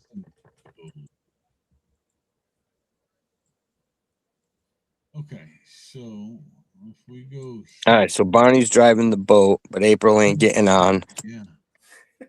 It's not looking good already. Who's bringing the booze? Ted. Hell no. He'll lose it. Hell no. Hey, we got a screen. It's a white screen this time. Yeah, I'm changing something up. You're good. He's changing up. That's not. All right, so here, let's go. Let's see this now. Caco says, "Didi, you be saying that woman ain't right." Calls everybody a dumbass. That is so funny. That is so funny. All right, let me get rid of these stupid asses. Oh, you finally caught one, devil. Hey, good job. Yes. Now you're fired. Krusty said, "I am all done with booze." All right, put that up, Doug. Okay, here we go. Here we go, everybody. That's the same one we had. You know, but listen. Okay, go ahead. You're saying this is Lil Daddy? It is. Okay, but this is the boat that we were talking about, and I was asking you the name right here. Put that up there. Okay. That's the boat. That's not the same boat. This is Lil Daddy right here. It's two different boats. The one. Where's Little Daddy? On the back, where Nolan's standing right here. That's not Nolan. He's too dark. No, whatever. Whoever's standing. This is Lil Daddy. This is Little Daddy boat. It's a different boat than what that was just up on the screen. I think it's the same. The motor's the same. No, it's not. The motor on the other boat is outboard. This is inboard. Is it? Yeah, but look at this boat has a cabin to go in. The other boat doesn't have a cabin. Wait a minute. Let me bring it back up. It's right here somewhere. Hold on one second. There's a photo missing. What did I do? It's right here. Okay, cousin. My husband thinks there's another photo of Nolan in the middle of the boat by the console. I don't even know if it's the same boat as he's on right now or a different boat. Right, I think he's on like 13 different boats. Put that up, Doug. Got it right here. See, this is the outboard here, and there's no cabin here. Tritons don't have cabins, but this is a different boat. So I don't know. I mean, it looks to me like in all the pictures he's on different boats. He was on the one in the blue. They say he was on this boat on the screen now. He was up on the boat, which is Little Daddy with the old guy and the old lady on there. So, hey, maybe like for some reason, I don't know. I think he looks too dark to be Nolan, but if it is Nolan, what's he doing on somebody else's boat? You know what I'm saying? Right. What would he be standing on somebody else's boat? Unless that was. There we go. That was really, Chris, check Discord. I sent you the missing photo. Unless he knew the people, obviously. Yeah, well, unless that was Katie's dad. Right. On Little Boat. Oh, shit bag. I like that one too. Shit bag. I like that too. All right, let's see. I like Numbnuts. Yeah, the Numbnuts is a good one too. I grew up on that. Hey, yo, Numbnuts. Numbnuts. Love it. What happened? Jesus Christ. Why is... Wait a minute. There it is. Yeah, this one. The Suzuki outboard. Nolan's on it. So he's on multiple boats. So maybe that's boat 1, 2, and 3. That's a good possibility. This boat, the Suzuki outboard, and Little Daddy. What else is there? But yeah, so he's on multiple boats. But them two are definitely the same. This boat and that plunder boat. Can you show me a picture earlier of him on the boat when they were going out there? Remember that picture that had all three of them? Three of them sitting. That may have been the front actually, because I think that was the pointy. I don't know. I want to see. I want to see how dark he is on the other one. I'm sorry, we're not keeping up with chat, guys. If you guys are asking questions, I haven't been reading it. No, I've been looking through these photos. Hello. Welcome here. Thank you for being here. Love all of you. Oh my God, I can't stay still. Not supposed to be getting up and doing things. Just relax, El. Yes, El. Need to be acknowledged out or something. Knocked out. Marianne, didn't they say his other friends were there? They could have had another boat. Yeah, there was a couple other friends, or several friends that were there on other boats of Nolan. That is true, Marianne. Oh, Growski, that's true. Catco, DD, my husband's favorite word is numbnuts. Doesn't go well for me. Tell him he's barking up the wrong tree because I don't have nuts. Well said, Kako. Well said. Holly, Warren said about 30 of them went out on 3 different boats. Interesting. I did hear that. And I heard there was actually 7 people on the blue boat that traveled out there, but only 4 went back. So Nolan wasn't the only one left behind, if that's true. Did they say, too, that there was actually somebody that actually camped out the night on the island? Yeah, there was 2 families with 2 boats. I wonder who those families were, and I wonder if Nolan didn't have a ride back. I wonder if they just like, hey, okay, can I come with you? No, man, go with the other one. We're full. Oh, man, go with the other one. We're full. And then all of a sudden it gets to the end, and he's like, well, the only 2 people are left are the people that are staying there, and they're not going to go nowhere. Listen, what if he sees his friends at 3 o'clock? They drive down to the point where the boat starts sinking. They make the call. Wyatt then realizes he doesn't have his phone. He runs down to that point, and the boat starts taking off. Does he go in the water and chase them, yelling, hey, my phone, my phone, my phone? Right. And then something happens? Yeah, no, that's a good point. That's a very good point. Could have happened that way.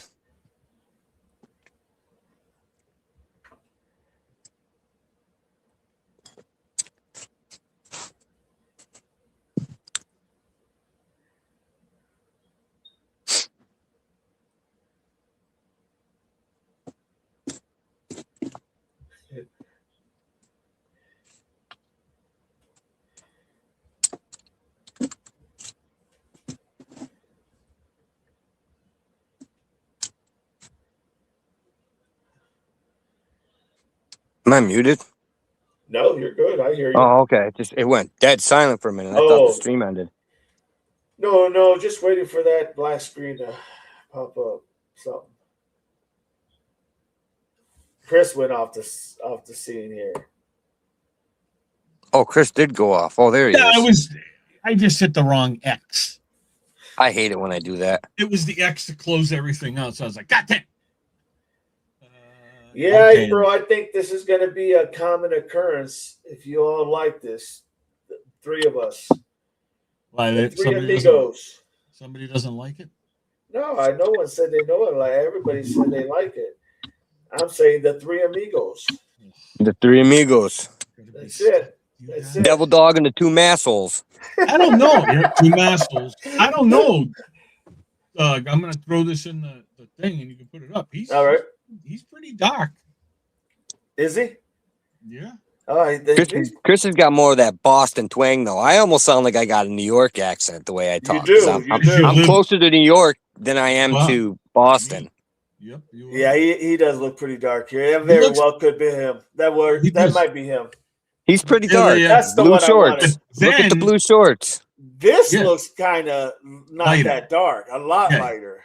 He looks so this guy on the right is Warren. This is Warren. Yep. And the dude right next to him on the other side is Wyatt. Wyatt, Warren. Yeah. I'm still trying to find the Warren interview. Yeah. See how lighter skin he is there? Yeah, it's because you're in the sun, but he's not dark. Look, I mean, his dad's dark, but his mom's not as dark. That's why I think his he's dad. In that middle. Yeah, that's his dad. He's dark as hell. He took his mother. I think the mom is part Asian and part African American. Oh yeah, she definitely looks. He's right in the middle. So, but there he looks dark. Yeah. So it's. I don't know. I'm going to say it's him until proven otherwise. Let's just go with that. Because I think it's him. You look in that picture. There's not many black kids on that island. True. I only seen 2, maybe 3, in the photos that I've seen. Yep. And two of them are in the photos together. Well, Doug, Marianne said, "Where are you at? Where are you?" I'm in the Berkshires. Berkshire. So I'm Western Massachusetts. I'm 4 hours from Boston. Yep. But I'm an hour from Albany and 3 hours from New York City. Damn it, boy. And I'm 4.5 hours from New York City, God damn it. But I've done it in 3.5. Have you? I have, but that was like 95 miles. Hauling ass. Hauling ass, baby. I gotta get down through Connecticut. Down 90. Yeah, gotta beat the traffic in freaking Connecticut. Let's see. Yeah, I usually take the trail. Holly, where did he get his shirt that he supposedly put on? Well, that's the other picture I was looking for. I had it. Oh, I have it. Remember the last picture they said he was seen in walking on the beach? Walking on the beach. Yeah. Yep. I'm trying to pull that picture up. Do you remember if he had a shirt on at that time? I don't think he did. No, I think he did. Let me see. Oh, he did, you think? I think so. I'm going to pull that picture up in a second. Let's see. I'm not sure if he did or not, but I want to say that was at 4:30, 4:20 something. South of New York, huh? Ellis. So you're in like the Catskills, right? Yeah, so she's around us too. There you go. Ooh, what was that? Is that him too? Where? Oh, wait a minute. Hold on. Wait just a second.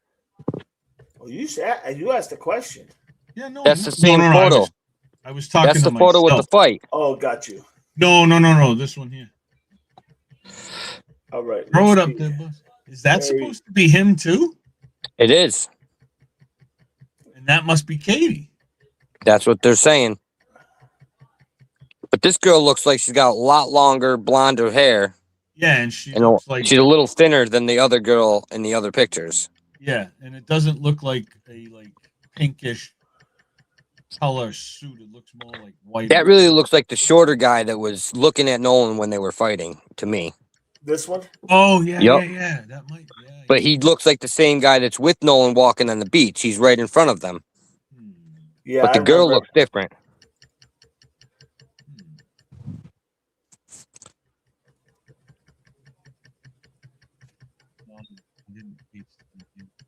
Yeah, skip all that stuff. We ain't ready for that yet. No, I'm sure. I thought I pasted it in here, though. No, Barney, Doug, you forgot to email me documents. I thought I sent them. I have troubles with my emails sometimes. Like, I can't send dog. Sometimes they go through. Sometimes they don't. Like, I got one to go through to you, dog, and I tried sending more, and they just don't go through. I don't understand that. No, he's not. I may need to make a new email. It's super old. I've had it for like 15 years. I've been using the same email. So it just may be out of date. I don't know. It's Gmail, so. He isn't wearing a shirt, dog. He's not wearing? No. If that's him, over here on the right. Yep. And see, there's the other kid with the darker blue shorts in front of him. Yeah, that looks like the kid from the water. And the kid from the fight. Yep. And then that would be Nolen, no shirt. And that is what I am saying is Katie right here. Yep. That's what they're saying. Yeah, she turned and looked at something and they were just kind of walking. So who is that kid? Do we know who that other kid is? No? Is that going to be Javon or Jalen? It very well could be Javon or Jalen. Because they never said. They were there, if I'm not mistaken. I think you're right, dog. I think they both were there. They came on a different boat because they didn't have room. And that's Katie. See, her hair's so much darker there. It's dark. Yeah, it's darker. But the They're problem times apart, though. Sure. They're not around. They're not the same time period. Right. No. And she's in a car, so everything's a little darker. True. Mm-hmm. When you come out into the sun, everything lightens. But so many. My Discord's like picture, video, all from Mr. Analyze. Manic Squirrel sends you a bunch of stuff. Yeah. Nolen Wells found. Nolen Wells printed the autopsy. I don't care. No. What is this?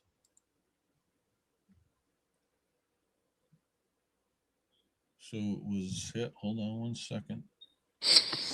Let's take this and You can add this in the. Maybe he traded the shirt for his phone. Maybe.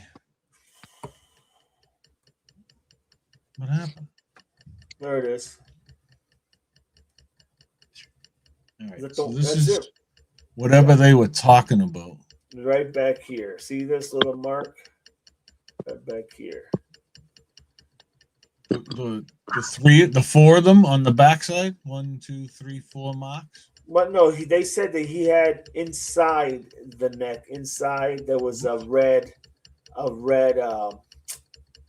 like a bruising type, or just I think a red. he called it a mark. Lesion, a red lesion. And so that's what it would be back here. The throat was missing. Yeah. Why did they not send the throat? You can't tell me they're like, oh shit, it's still in the fridge. Well, it's not like the water is still in there. So I mean, yeah. What's That's my question though. Listen, it could have identified manner of death. So they don't want to release their official report until toxicology comes back. So they keep that piece of evidence so that it doesn't come out before they come out with the official finding. That can make sense. To keep control of the narrative. Yeah. And they didn't mention anything about the lungs. That's right. He didn't talk about anything that they do have. He only talked about things that were omitted or things that looked like foul play may be present. And from my understanding, misconduct. Yeah, from reading a little bit about it, when you drown, obviously your lungs fill up with water. Even when the water's gone, they can somehow tell it was water damage to the lung. So even if this second autopsy, there's no water in the lungs for them to find, obviously the water would be gone now. They can still tell that it was water damage in there. But yet they didn't say a damn thing. There's going to be water in the lungs, even if it's a drug overdose or an accident. It's water in the shrapenoid sinus that matters, that says whether he drowned or not. Right. Because the lungs can fill up with fluid from other manners of death. Yes, they can. But not a word on that. Why? Because they found water. You know what I'm saying? Like, that's what I hate. You know, like you said, Doug, they didn't talk about anything that they had. Nope. They only talked about the stuff that they didn't have. Exactly.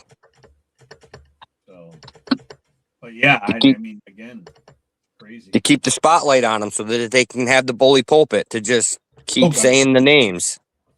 Yep. That's what today was all about. It wasn't even really about Nolan. It was about like society as in a whole and the problem that Trump feels America has. Yeah, and don't get me wrong, he is he's right. Great. He's not wrong. He's great at what he does. I mean, he's phenomenal at what he does. But again, it's you're putting. I guess you kind of have to do it that way, though. But you're putting the spotlight on the family and on Nolen and just like about all your other, because what did he do? He named everybody else, right? All the people that have been unalive, he named them all. What does that have to do with Nolen? Zero. That is correct. Don't bring that up. You're only bringing that up because you have the microphone and the spotlight to do it right then and there. Cindy's in the house. Good to have you, Cindy. The lesion on the back of his neck could have came from somebody holding him underwater also. Yep. Face down. Click like and subscribe, everybody, to everybody's channel. Where's the cards gonna fall? That's a good question. Just like Elena Moore. I'm gonna do a crump just like Elena Moore. But that's crazy. Just like Elena. That's why they didn't come out with any preliminary findings until the tox comes back. Because you end up with stuff like this. And then people speculate. Yeah. Because you can't give a full report without the tox. No, and you can't. Well, they did come back with Elena Moore saying there was nothing wrong with her. No bruises, no marks. Yeah, no. The head. The tox is what we're waiting on. Right. Which drug was in there. That is correct. But they did come back with the autopsy saying there's no there. Yeah, it didn't look like any foul play. Yep, like she was just laid down to rest. Yep. And she walked in by herself. Yeah. And they didn't see anybody else go in before or after because they have the traffic cameras right there. That's a possibility, April. April said the red spot in the back of the neck, I think he could have had his head held underwater in an altercation. Just a thought. Exactly. I just said that, April. Good thinking. It makes sense. Like you're fighting somebody, like F you, and then you hold them under the water. You don't. Well, because it's funny. You remember when Crump was saying that everything he was saying was that they need to know how he got into the water, where he got into the water. Then they needed to know, was he forced into the water? Then they needed to know, did he go on his own free will in the water? And all the things he said were basically questions that you would say, well, you're never going to really know unless someone tells you. You're not going to know how he went into the water because, I mean, the reality, you don't know if he walked in there, you don't know if he went in there a little bit and got taken by a current. You don't know if he was thrown in there.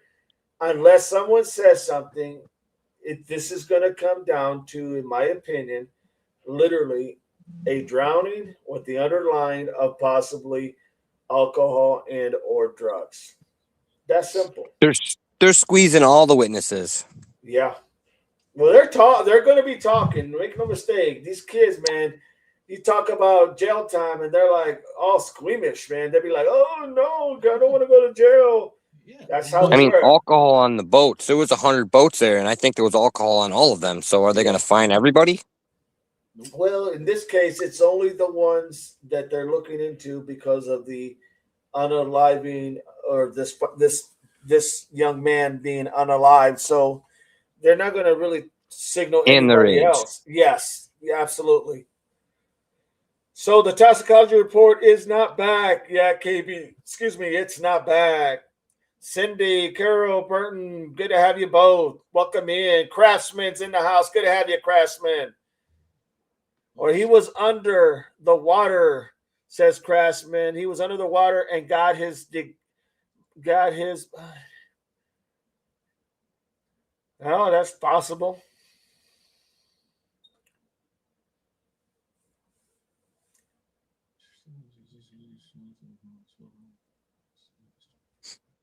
All right, so let me just read this real quick, just in case I said anything incorrect at all. I don't think I did though. It's that Tucson thing. Tucson, Arizona, the Pima County Sheriff's Department needs the public's help to find an assault suspect. Pima County Sheriff's Department says deputies responded to a home in the 12,000 block of West Vegas Drive this morning, July 21st at 2:40 a.m. That's where a male suspect entered the residence through an unlocked door, physically, sexually assaulted the female victim, and tried to burglarize the home, according to PCSD. The suspect is described as a Hispanic or white male, approximately 5'10", with a thin build and some gray in his beard. He was last seen wearing an oversized green shirt.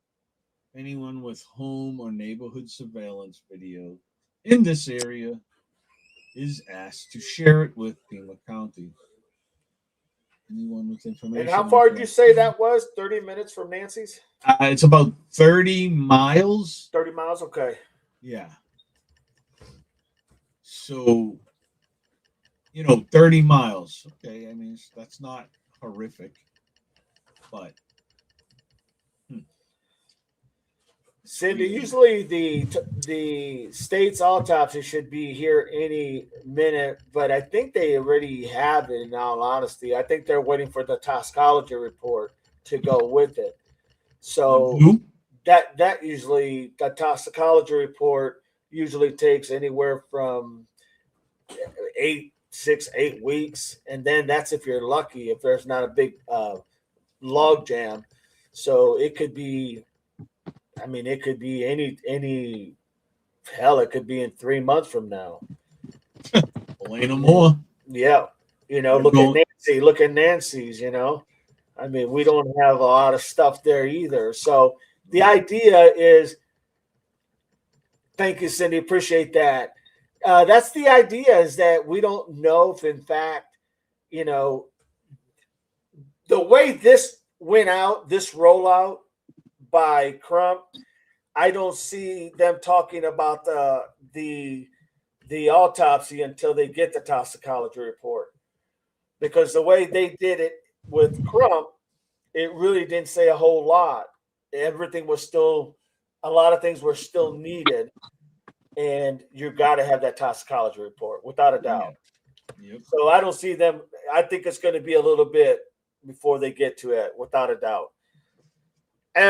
Cindy, thanks so much. Hopefully the autopsy will be released soon. I think they have it also, Didi. I agree. I think they have it, but they're not going to release it until they get that other part. Otherwise, they'll look like what Crump looked like, and it wasn't good.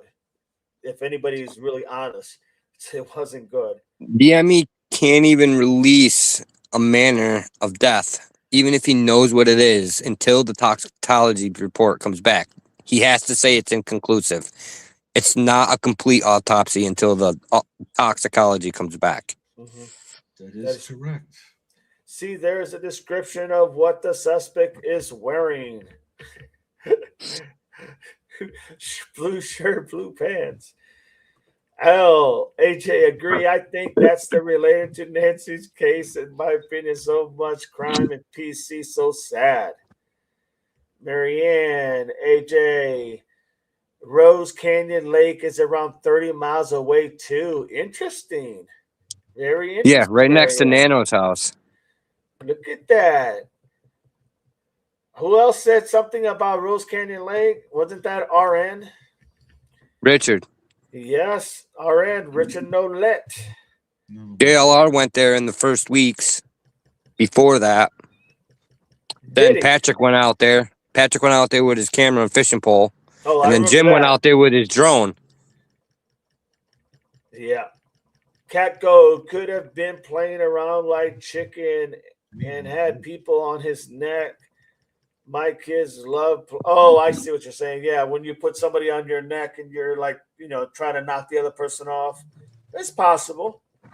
But you think somebody would have said something like, "Hey, I saw that," I know. Like, why is everybody staying quiet? Senorella said, "Hey, Devil Dog, glad I found you here. Awesome to have you. Thank you so much. Appreciate you. Don't forget, make sure you subscribe to Let's Talk with Chris and Analyzethatdoug. These guys are amazing, and we'll be doing a lot of things together, without a doubt." Thanks for warning me.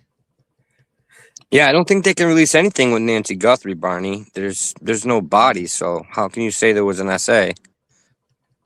Even if there was, you would need Nancy. Yep. Yeah, whatever happened to Jim riding with or exploring with Jim Growski? I haven't heard of him in a while. No, that costs him. What did he say? It cost him like $500 to drive there because he's coming from California. Right. And then he came out here. The last time he came out here is when he went to the lake and he lost his first GoPro. Oh, got you. He lost it, so then he drove to He goes into the chats and some of the other streamers. I've seen him around. Oh yeah. Oh, does he? I haven't even seen him. Okay. Got you. Thank you for letting me know. He's okay. Okay, good deal. He's a good dude, though. He's a nice guy. Man. Thank you, AJ, for putting that in there. Appreciate that. You beat me to it. Oh my God, I was following Nancy's case too, and following Jim on his dirt bike and watching all those guys. Crazy case. That one is. No doubt about it. Well said. Cinderella. Appreciate that. AJ, please send Doug L some love. Brownsky, so expensive to do it all the time. Too bad. No doubt about it. It really is. You got that? Yeah, L says, I can't find Doug's. I had it the other day Code because yellow. I subscribed. Code yellow. Code yellow. Code yellow. I love Code Yellow. You heard that. Love it. Code yellow laughing out loud.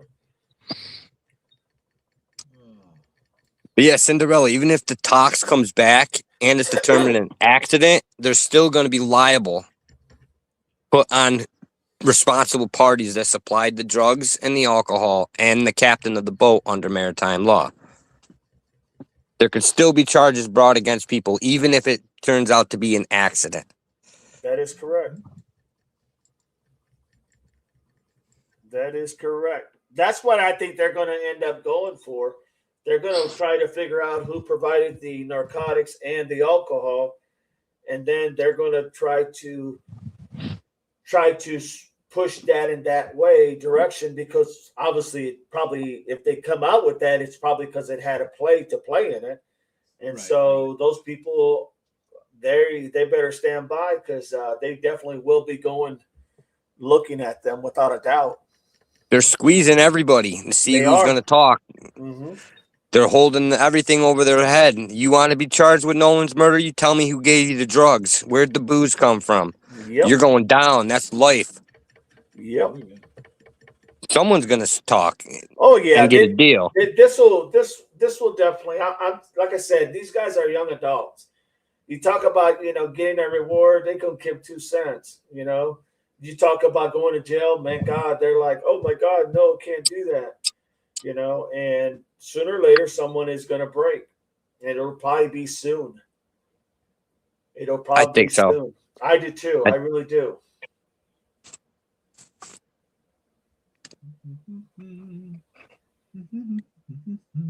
What you got, Chris? You want to talk about I'm just looking through stuff to see if there's any. Is that the GPS route you got there? I don't even know. It just popped up. Nolen Wells case, new boat GPS data. Yeah. Thank you, April, for posting that. Appreciate it. Oops. Well, if there are minors, it's a little different with minors. If they are minors, but the idea of minors probably providing the drugs and or the alcohol is going to be slim to none. But it's going to come from somebody probably older.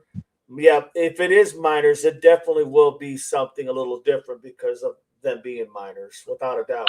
But I think if minors bought the booze from somebody, the store's going to be liable. That's right. Well, whoever provided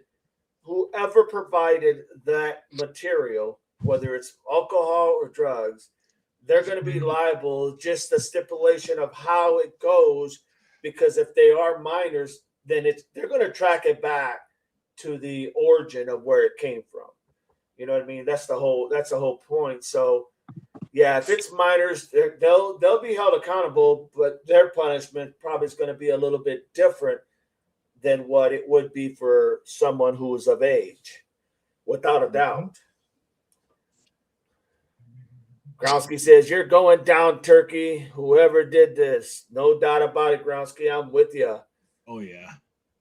Barney, not saying NG was a case of SA. I was saying that recent cases of SA details were released fast. Yeah, they were. Because, no doubt. He probably learned his lesson.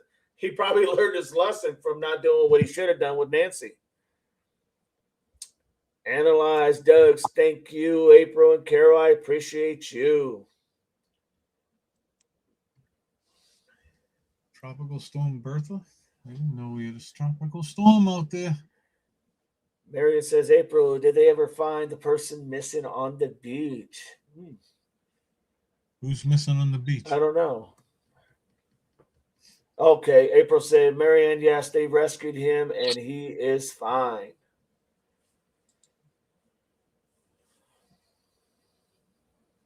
That's insane. Wow. I'm gonna squirrel for a second. Did you see the picture of the bedroom of the Siders? Yeah.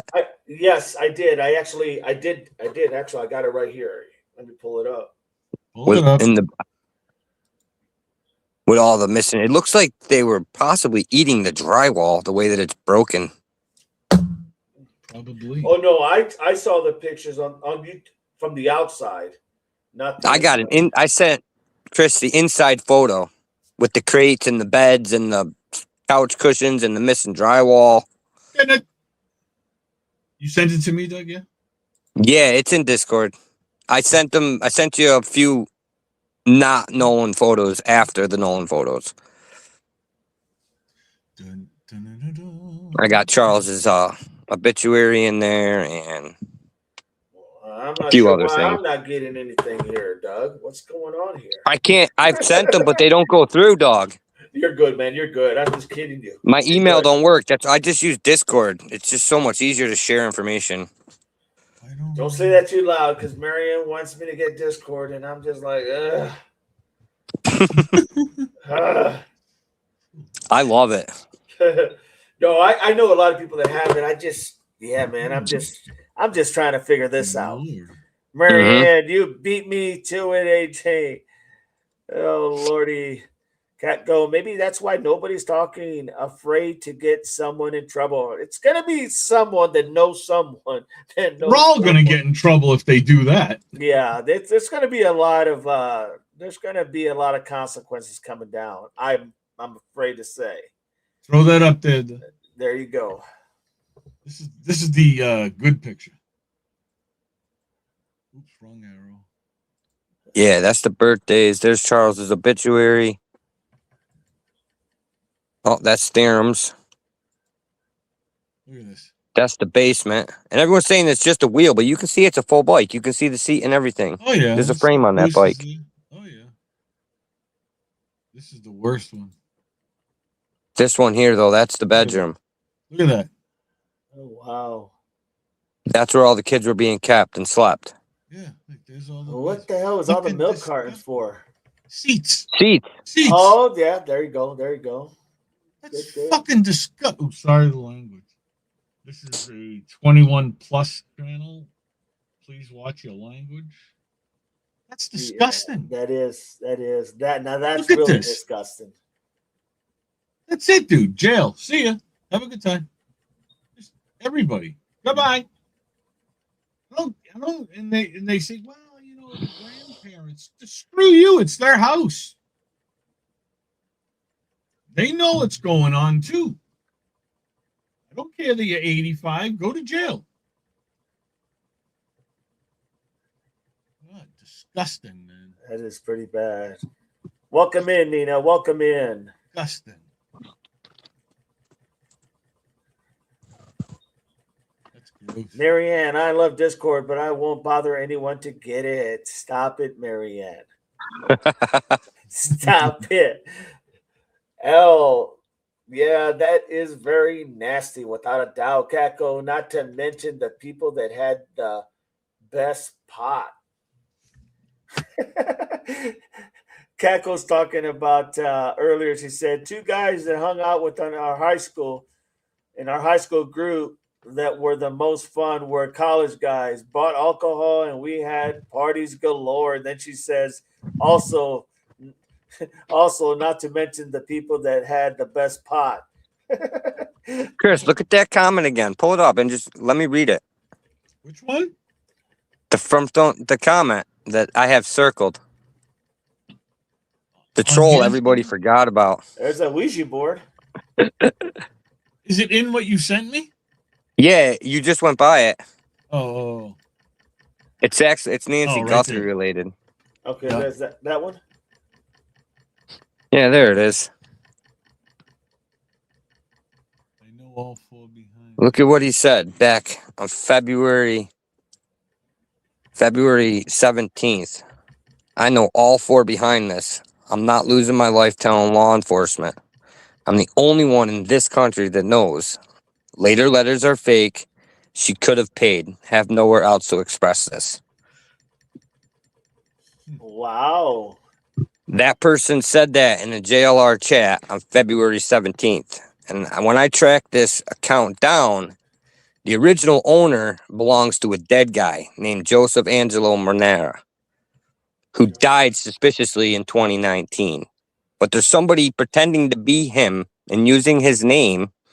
I think it's his brother that said this. And his name is Charles Monera. Charles what? Monera. Mannara. And I've tracked both of them down to Tucson, River Road. So when everyone was going crazy over the River Road thing where the motorhomes were, that was from me. Okay. And Pebbles. I was Bam Bam. Yeah, I was Bam Bam. But everybody forgot about this guy and they just let it go. But I really did a deep dive on this dude, and Chris, it's send crazy, me that man. picture. Can you do that for me, please? Whatever you say, boss. I appreciate it, my friend. Mm-hmm. I'm like a fucking secretary over here. No, you're just like a secretary. You're not a effing secretary. Oh, sorry. I apologize for the language. This is a 21 plus. Please watch your language. Yeah, there was a Ouija board in there. Absolutely. I saw it. That's all you need.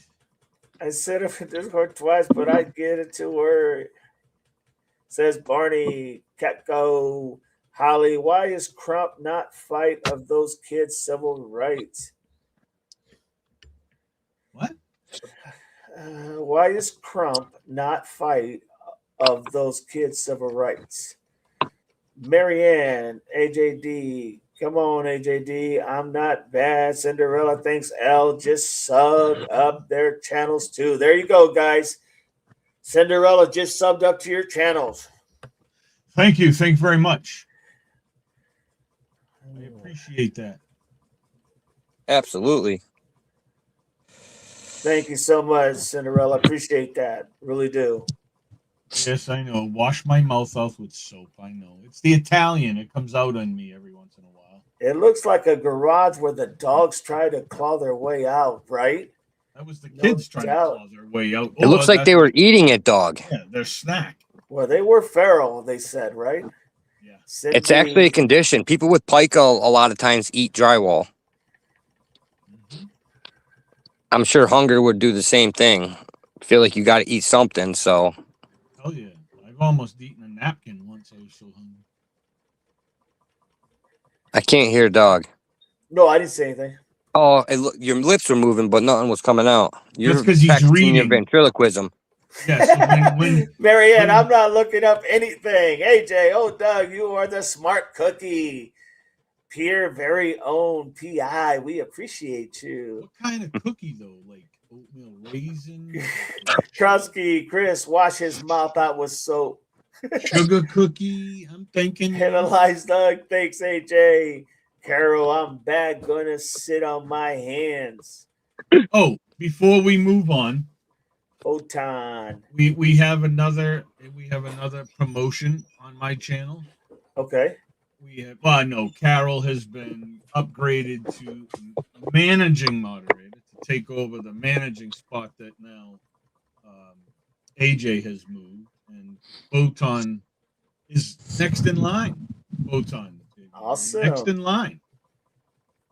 So Chris building an all-star squad over here. Oh, yep. Shoot.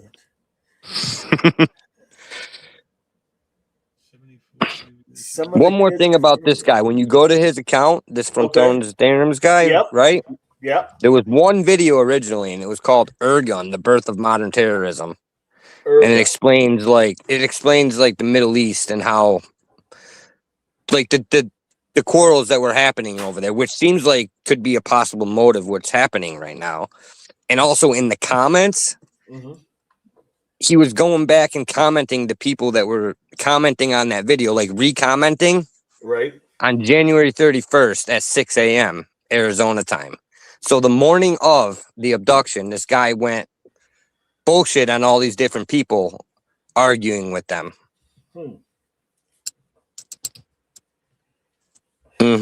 Wow, interesting. I'm definitely going to go ahead and look into that as well, my friend. It's crazy. Sounds very interesting, no doubt. The suspect nobody ever looked at. I didn't even know about this guy, my friend. If I had known about it, I would have looked at it. Without Nobody a doubt. does. Nobody remembers it.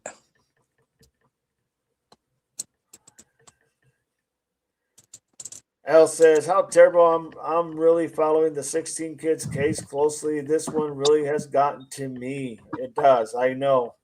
I agree, without a doubt. Gronsky hunger is a powerful thing." Photon with Marianne. Nina's in the house. Good to have you, Nina. That is why I'm hoping you all donate to my fundraiser to get homeless off the streets and addiction with concrete living treatment built. Sounds good, Nina. Good job. Marianne, the name was Joseph Angelo Manara and Charles Manara. Originally from Los Angeles with connections to Jackson, Wyoming. That's where he died, and they put a statue there for him. Charles is the one that's actually the main guy, right? Charles is the one that's still alive. Okay, so Joseph. I can't prove that it's him, but it just makes sense that the brother took it over. Gotcha. And the brother is Charles or Joseph. No, Joseph is dead. He's the original creator. Okay, he's the dead. Okay. He actually created the Healing of the Nations thing too, where they take people with addiction into addiction treatment. Got you. And I'm trying to find out if that company is part of the scandal that was going on in Tucson and Phoenix that they just talked about with the extortion of money. Right. Was Healings of the Nations part of that?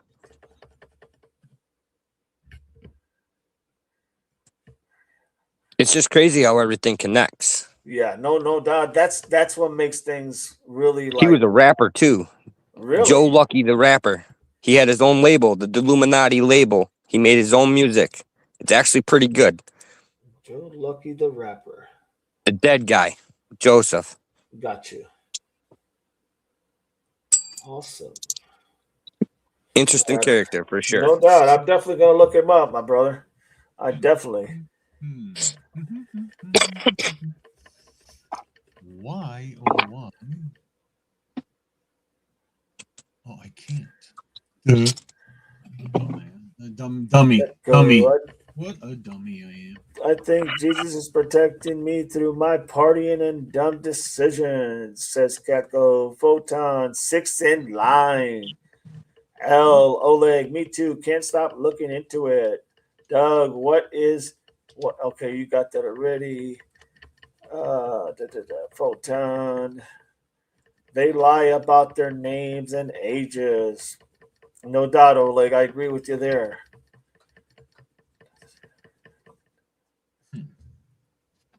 Annie, nobody remembers a lot of things that was said in Nancy's case in the beginning. That's why I always tell you guys, it's always good to go back to the beginning and take what you've learned and reapply it and start at the beginning. That's something we're going to be doing here very shortly. Well, then I'm out because I haven't learned anything. So it was nice knowing you. Okay. It does when you see what's being covered up. Marian, thank you. Oleg, look into all the kids married at 14 and the ages of the future husbands. Crazy, crazy.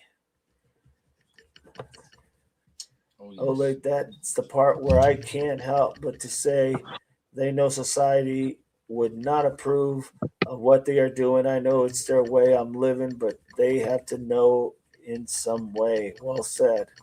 Well said, Al. Any ties to Annie?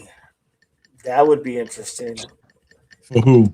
For this Charles Manara. Oh. Manara. Mm-hmm. Very well could be. You never know.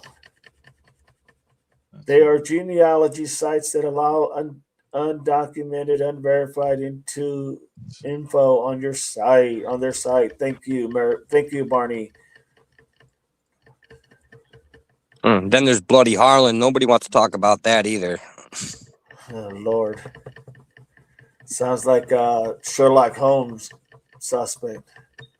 Yeah, I mean that was the mining accident. Oh, where the got you. the six Mazenow brothers died in the coal dust accident. Yeah. And it created a revolt within the community, and the Guthries literally were armed against the community, and there was a war with rifles, and more people died over it. And it actually pushed for the regulations, which created the OSHA industry. Oh, wow. That accident against the Guthrie family.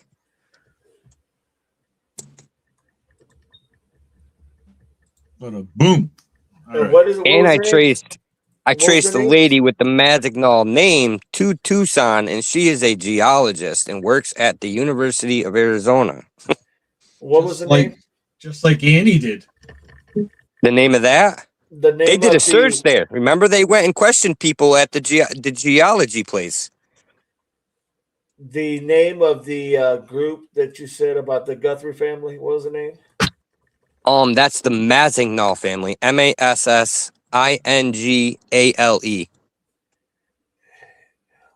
Mazenow family. And it created Bloody Harlan, the war. Bloody Harlan.